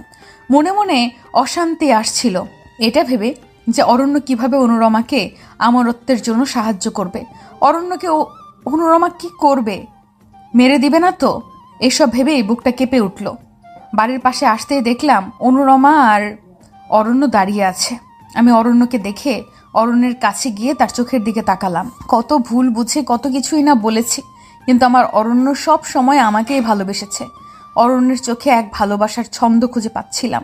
অরণ্য আমার দিকে অপলক দৃষ্টিতে তাকিয়ে আছে, আমাকে কিছু বলতে নিবে। ঠিক এ মুহূর্তে অনুরমা আমাদের মাঝে আসলো। অনুরমার চোখগুলো দেখে ভয় পেয়ে গেলাম, কারণ অনুরমার চোখে রাগের মাত্রা স্পষ্ট বোঝা যাচ্ছিল। অনুরমার চোখগুলো কেমন বিবর্ণ হয়ে গেল। এ সময় জেঠি এসে বলল, কি রে মালিহা, তোর তো দেখাই মিলে না, সারাদিন ঘরে বসে থাকিস। আগে তো সারাদিন আমার কাছে এসে বসে থাকতি, এখন তো তাও করিস না। কি করিস ঘরে বসে? একটু কি বিরক্ত আসে না ঘরে বসে থাকতে? জেঠির ডাকের সাথে সাথে অনুরমা নিজেকে স্বাভাবিক করে বলল, ঠিকই বলেছেন মা, আমি এটা জিজ্ঞেস করার জন্যই আসলাম। আমি বাড়িতে নতুন, ভাবলাম মালিহার সাথে একটু গল্প করে সময় পার করব, কিন্তু মালিহা তো আমার কাছেই আসে না তেমন। কি গো মালিহা, আমাকে কি ভালো লাগে না তোমার? অনুরমার কথা শুনে রাগ হলেও রাগের মাত্রা দমিয়ে অনুরমাকে বললাম, ভালো লাগবে না কেন? বেশ ভালো লাগে, তবে আমার শরীরটা ভালো না, তাই শুয়ে থাকি। শরীর দুর্বল তো, তাই ওঠার শক্তি পাই না। পাশ থেকে জেঠি আমার কাছে এসে বলল, একটু তো শরীরে যত্ন নিতে পারিস, খাওয়া দাওয়া ঠিক করে করিস না। তোর মাও বললো তুই নাকি ঝিম ধরে সারাক্ষণ বসে থাকিস। এসব এখন এমন হলে চলবে বল? তোকে পরের ঘরে যেতে হবে, এখনই চেহারা নষ্ট করে ফেললে হবে? কি যে করিস না, এ বয়সে খাবি দাবি ঘুরবি ফিরবি, তা না ঝিম ধরে বসে থাকে ঘরে। কি হয়েছে তোর শুনি? আমি জেঠিকে আস্তে করে বললাম, না জেঠি, তেমন কিছু না, একটু খাওয়া দাওয়া করলেই ঠিক হয়ে যাবে। আমি এখন গেলাম। জেঠি মাথাটা ঘুরাচ্ছে, ঘরে গিয়ে একটু বিশ্রাম নিব। এ বলে আমি আমার রুমে চলে আসলাম। অসহ্য ছটফট করতেছে মন। কি যে হচ্ছে সব! অরণ্যের কথা ভেবে ছটফটানি যেন আরও বেড়ে গেল। ছটফটাতে ছটফটাতে সারাটা দিন পার করলাম। আস্তে আস্তে দিন পেরিয়ে রাত নামলো, আর সে সাথে আমার ভাবনাটাও বাড়তে লাগলো। রাতে এসব ভাবতে ভাবতে ঘুমিয়ে গেলাম। ঠিক তখন খেয়াল করলাম আগের রাতের মতোই শব্দ কানে ভেসে আসছে। প্রতি রাতের মতো আজকেও উঠে অরণ্যের রুমের পাশে গেলাম। অরণ্যের রুমের জানালা দিয়ে তাকালাম। খেয়াল করলাম আজকে অনুরমা কি যেন কাগজ পোড়াচ্ছে আর অরণ্যকে শুকাচ্ছে। কাগজ পোড়ার গন্ধটা কেমন জানি মরা মানুষের লাশ পচে যাওয়ার গন্ধের মতো লাগছে। এর মধ্যেই অরণ্য জানালা বরাবর তাকালো আর অরণ্যের চোখের দিকে আমার চোখ গেল। অরণ্যের চোখ কুৎসিত কালো হয়ে গেল আর সাথে সাথে অরণ্য এক বাজ পাখিতে পরিণত হলো। আমি ভয় পেয়ে গেলাম অরণ্যকে এমন রূপে দেখে। ভয়ে পেছোতে লাগলাম, কিন্তু বাজ পাখিটা এসে আমার চুল টেনে ধরলো, আমার মুখে গলায় আঁচড় দিতে লাগলো। আমার শরীর ক্ষতবিক্ষত হতে লাগলো। আমি শত চেষ্টা করেও বাজ পাখিটা থেকে নিজেকে রক্ষা করতে পারছিলাম না। মনে হচ্ছিল এ বুঝি আমার জীবনের শেষ প্রান্তে চলে এসেছি। ঠিক এই মুহূর্তে মনে হলো কেউ একজন পাখিটার দিকে সজোরে আঘাত করলো আর পাখিটা সাথে সাথে উড়ে ঘরে চলে গেল। ঘরে গিয়ে পাখিটা পুনরায় অরণ্যের রূপ ধারণ করলো। আমি ভয়ে সেখান থেকে চলে এসে আমার রুমের সামনে আসতেই খেয়াল করলাম নিরুপমা দাঁড়িয়ে আছে। নিরুপমাকে দাঁড়িয়ে থাকতে দেখে বললাম, তুমি এখানে কখন আসলে? নিরুপমা আমাকে ধরে বলল, আমি না আসলে আজকে তোমার মৃত্যু ঘটতো। শব্দের দিকে এগিয়ে যাও কেন? ঘরে বসে থাকতে পারো না? আমি মাথায় হাতটা চেপে ধরে বললাম, জানি না আমার কি হয়, শব্দটা আসলে আমি নিজেকে সামলাতে পারি না। কখন যে মনের অজান্তে চলে যায় বলতে পারবো না। আচ্ছা এখন বলো, অনুরমা কেন অরণ্যকে বিয়ে করেছে? নিরুপমা আমাকে বলল, এখানে বলা ঠিক হবে না। আমাকে তোমার ঘরে নিয়ে চলো বলছি। আমি নিরুপমাকে ঘরে নিয়ে গিয়ে লাইটটা জ্বালিয়ে দিলাম। লাইটটা জ্বালানোর সাথে সাথে নিরুপমা চেঁচিয়ে বলল, এত কড়া আলো আমি সহ্য করতে পারি না। লাইট বন্ধ করে মৃদু আলো জ্বালাও। আমি নিরুপমার কথা শুনে সাথে সাথে ঘরের লাইটটা বন্ধ করে দিলাম আর নিরুপমাকে বললাম, এবার বলো অনুরমার অমরত্বের জন্য অরণ্যকে প্রয়োজন কেন?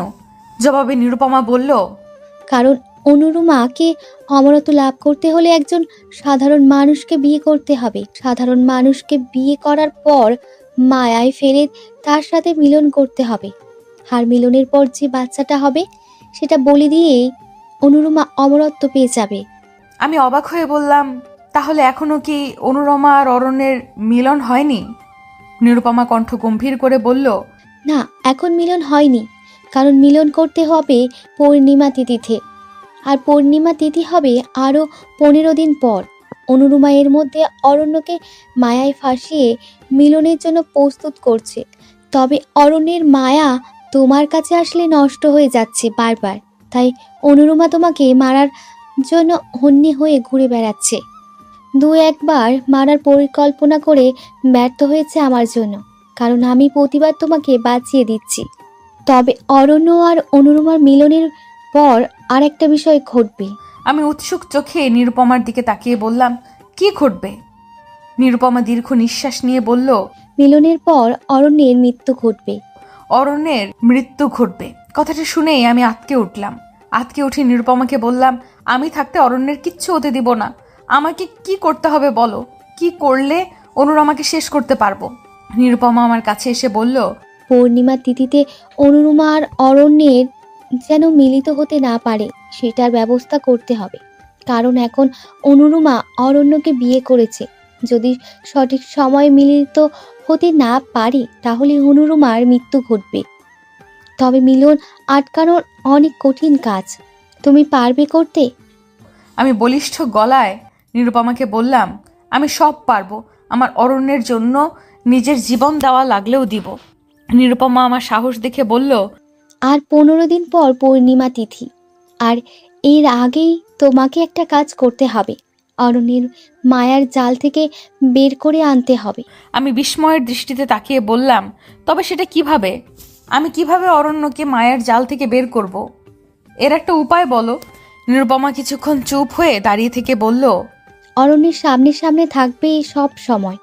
অরণ্যের দিকে তাকিয়ে থাকার চেষ্টা করবে। অরণ্যকে অনুরমার কাছে বেশি যেতে দিবে না। অরণ্যকে সাজগোজ করে তোমার দিকে আকৃষ্ট করার চেষ্টা করবে। এতে অনুরমা রেগে যেতে পারে, তবে তুমি তোমার কাছে বহাল থাকবে। আমি এখন গেলাম। বলেই নিরুপমা অদৃশ্য হয়ে গেল। নিরুপমার অদৃশ্য হওয়ার পর আমি একটু খাটে হেলান দিয়ে শুলাম। সারা রাত ঘুম হয়নি। ঘুমে চোখটা ছেয়ে যাচ্ছে। মুখে গলায় আঁচড়ের দাগগুলো একটু ব্যথা করছে। তবুও নিজেকে সামলে ঘুমোতে নিলাম। চোখটা ঠিক বুঝে আসবে এমন সময় বাইরে কান্নার আওয়াজে আমার ঘুম ভাঙল। বাড়ির সবাই এভাবে কাঁদছে কেন, ব্যাপারটা আমার কাছে বড্ড গোলমেলে লাগছিল। আমি তাড়াহুড়ো করে উঠলাম, উঠে বাড়ির বাইরে গিয়ে চমকে গেলাম। আমার বুকের কষ্টটা মুহূর্তের মধ্যে বেড়ে গেল। খেয়াল করলাম তীরা মারা গেছে। আমার কলিজাটা ফেটে কম্পন দিতে লাগলো, চেঁচিয়ে কান্না করতে লাগলাম।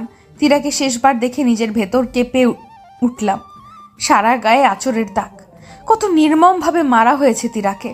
আমার আর বুঝতে বাকি রইল না এ কাজটা অনুরমা করেছে। ভেতরে ভেতরে ভেঙে গেলাম খুব। সারাটা দিন কাঁদতে কাঁদতে পার করলাম।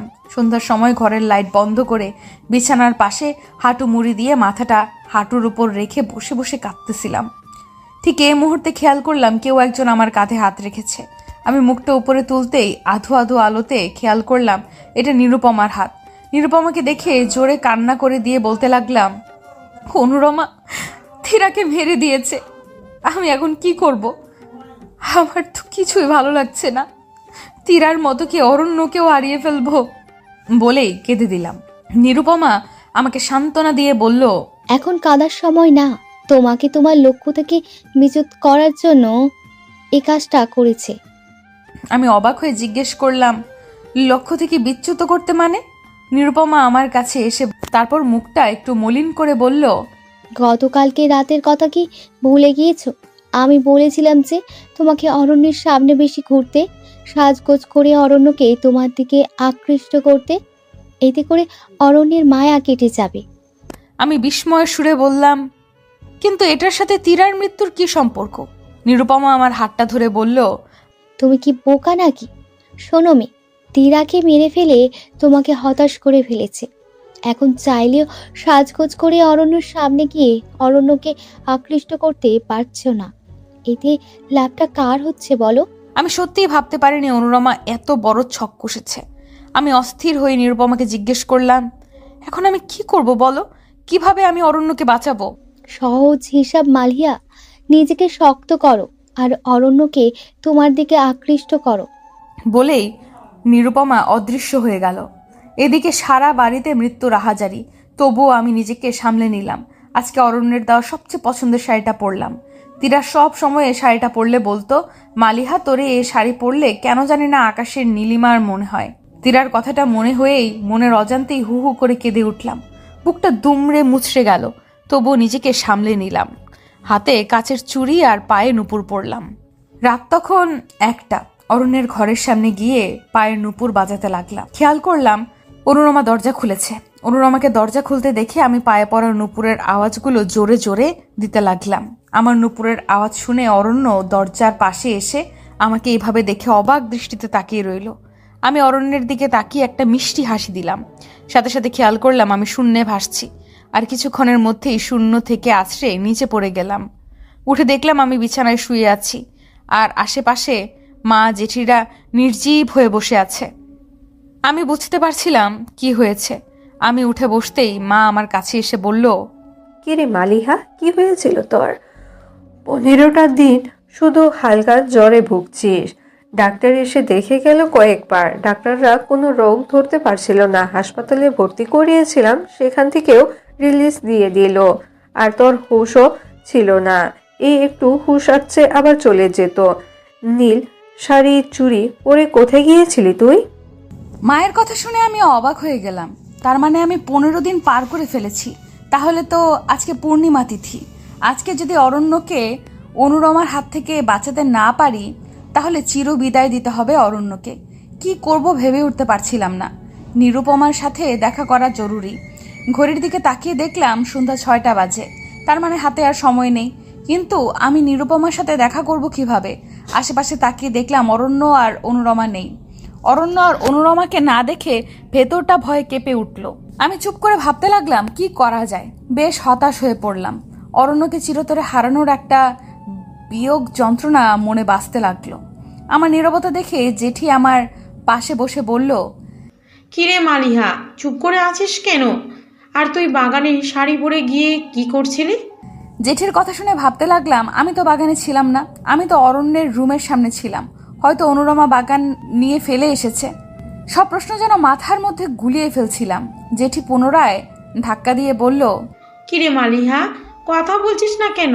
জেঠির ডাকে নিজেকে ভাবনার ঘোর থেকে বের করে এনে বললাম, জানি না জেঠি কি হয়েছিল, কেন যে এমন করলাম বলে মাথায় হাত দিয়ে চেপে ধরলাম। তখন জেঠি আমার কাছে এসে বলল, আচ্ছা তুই বিশ্রাম নে, এত কিছু ভাবতে হবে না, যা হয়েছে তো হয়েছেই, চুপ করে শুয়ে থাক। আমি তখন জেঠির দিকে তাকিয়ে বললাম, অরণ্য আর অনুরমা কোথায়? জেঠি হালকা হেসে বলল, ওরা ঘরেই আছে, তোর পাশে এতদিন বসেছিল। অনুরমা তো এ পর্যন্ত তোর যত্ন নিয়েছে, আজকে শুধু তোর পাশ থেকে উঠে ঘরে গেল। কথাটা শোনার পর আমিও আটকে উঠলাম। তার মানে অনুরমায় 15 দিন আমার যত্নের নাম করে মায়া শক্তিতে বেহুশ করে রেখেছিল। আমি যেহেতু মায়া শক্তিতে বেহুশ ছিলাম, তাই ডাক্তারও আমার কোনো রোগ ধরতে পারেনি। আর আজকে অনুরমা আমার কাছ থেকে উঠে গিয়েছে, কারণ আজকে সে অরণ্যের সাথে মিলিত হবে। তাই আমার থেকেও মায়া শক্তি বিলীন হয়ে গিয়েছে আর আমার হুঁশ ফিরেছে। কিন্তু আমি কি অরণ্যকে বাঁচাতে পারবো? এইসব ভেবেই আমার মন ভয়ে আটকে উঠল।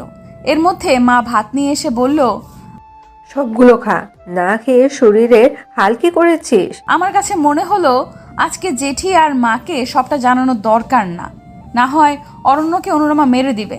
আমি না দেরি করে জেঠি আর মাকে বলতে যাব, ঠিক এমন সময় খেয়াল করলাম অনুরমা লাল বেনারসি পরে দাঁড়িয়ে আছে।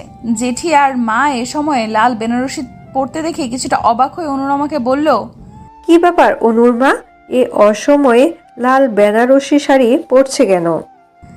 আমি মা জেঠিকে দ্রুত গলায় বললাম, মা জেঠি, এ অনুরমা অরণ্যকে মেরে দেবে, ওকে আটকাও। এখন আটকাতে না পারলে ও অরণ্যকে মেরে দিবে। এ এক পিশাচ, কালো জাদু করে, নিজের শক্তি অমর করতে অরণ্যকে বিয়ে করেছে। আরো কিছু বলতে নিব, এর মধ্যেই খেয়াল করলাম আমরা সবাই শূন্যে ভাসছি। জেঠি আর মা কেমন জানি নির্জীব হয়ে আছে, মনে হচ্ছে ওরা ঘুমিয়ে আছে। ওদেরকে কয়েকবার ডাকলাম, কোনো সাড়া দিল না। অনুরমা হাসতে হাসতে বলল, ওদের মায়ায় বশ করে রেখেছি, তোকেও বশ করে রাখতাম, তবে আমার ইচ্ছা তোর সামনেই অরণ্যের সাথে মিলন করে ওকে মেরে ফেলবো। আর এটাই হবে সবচেয়ে বড় শাস্তি তোর, কারণ তুই আমাকে অনেক জ্বালিয়েছিস আর কাজে অনেক ব্যাঘাত ঘটিয়েছিস। তোর জন্য অনেক ঝামেলায় পড়েছি আমি। বলে অনুরমা আমাকে মাটিতে আছড়ে ফেললো। আমি আছড়ে পড়ে দম নিতে থাকলাম। খেয়াল করলাম রাতের 4টা আস্তে আস্তে বিস্তৃত হচ্ছে, সেই সাথে অনুরমার রূপের তেজ বাড়তে থাকলো। অনুরমা অরণ্যকে কাছে এনে অরণ্যের চোখের দিকে তাকালো, আর আমি নিজের প্রিয়কে হারানোর ব্যথায় ভুগছিলাম। এমন সময় খেয়াল করলাম নিরুপমা আমার কাছে এসেছে। আমি নিরুপমাকে দেখে কাঁদতে কাঁদতে বললাম, আমার জীবনের সব শেষ, আমার অরণ্যকে আমি হারিয়ে ফেললাম। নিরুপমা উত্তরে বলল, এখনো সময় যায়নি মালিহা, তোমাকে সবটা ঠিক করতে হলে কঠিন একটা কাজ করতে হবে। অনুরমাকে গোলকধাঁধায় ফেলে দিতে হবে। আমি অবাক হয়ে বললাম, কি করে? এই জন্য তোমাকে কঠিন পদক্ষেপ নিতে হবে। জোরালো গলায় বললাম, আমাকে বলো কি করতে হবে, তুমি যা বলো আমি তাই করব। নিরুপমা গম্ভীর হয়ে বলল, তোমাকে মৃত্যুবরণ করতে হবে। আমি বিস্মিত হয়ে বললাম, আমি মরে গেলে অরণ্যকে কিভাবে বাঁচাবো? জবাবে নিরুপমা বলল, তুমি মৃত্যুবরণ করলে আমি তোমার মধ্যে প্রবেশ করব। এতে করে আমার শক্তি অনুরমার শক্তির চেয়ে বেশি হবে, আর আমি অনুরমাকে ধ্বংস করতে পারবো। অনুরমাকে ধ্বংস করার পর তুমি আবার জীবিত হয়ে যাবে।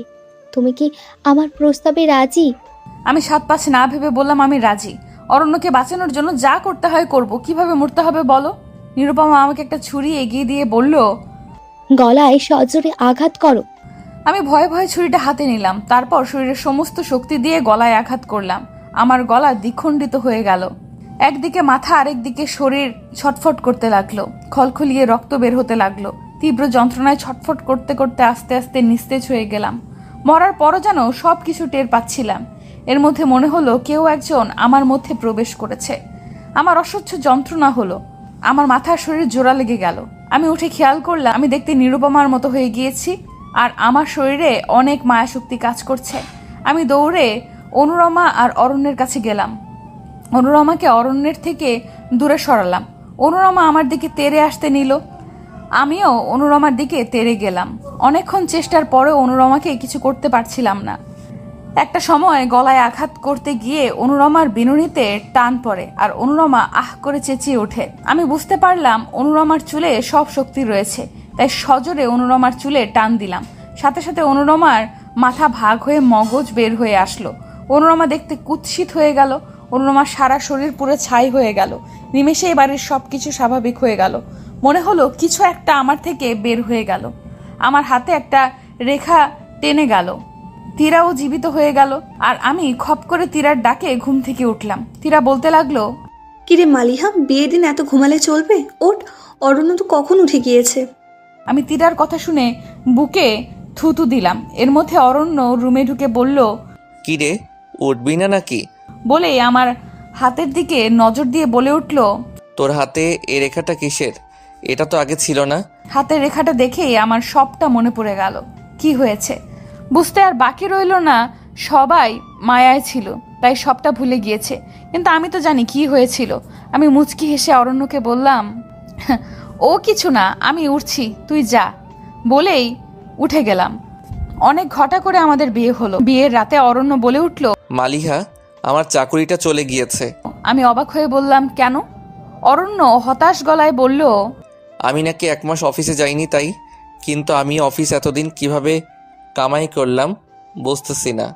অরণ্যের কথা শুনে একটু মুচকি হাসলাম, কারণ অরণ্যের মতো বাকি সবাই খুব চিন্তায় আছে কি করে 1 মাস পার করলো। সবাই ভুলে গেলেও আমি ভুলিনি কি হয়েছিল।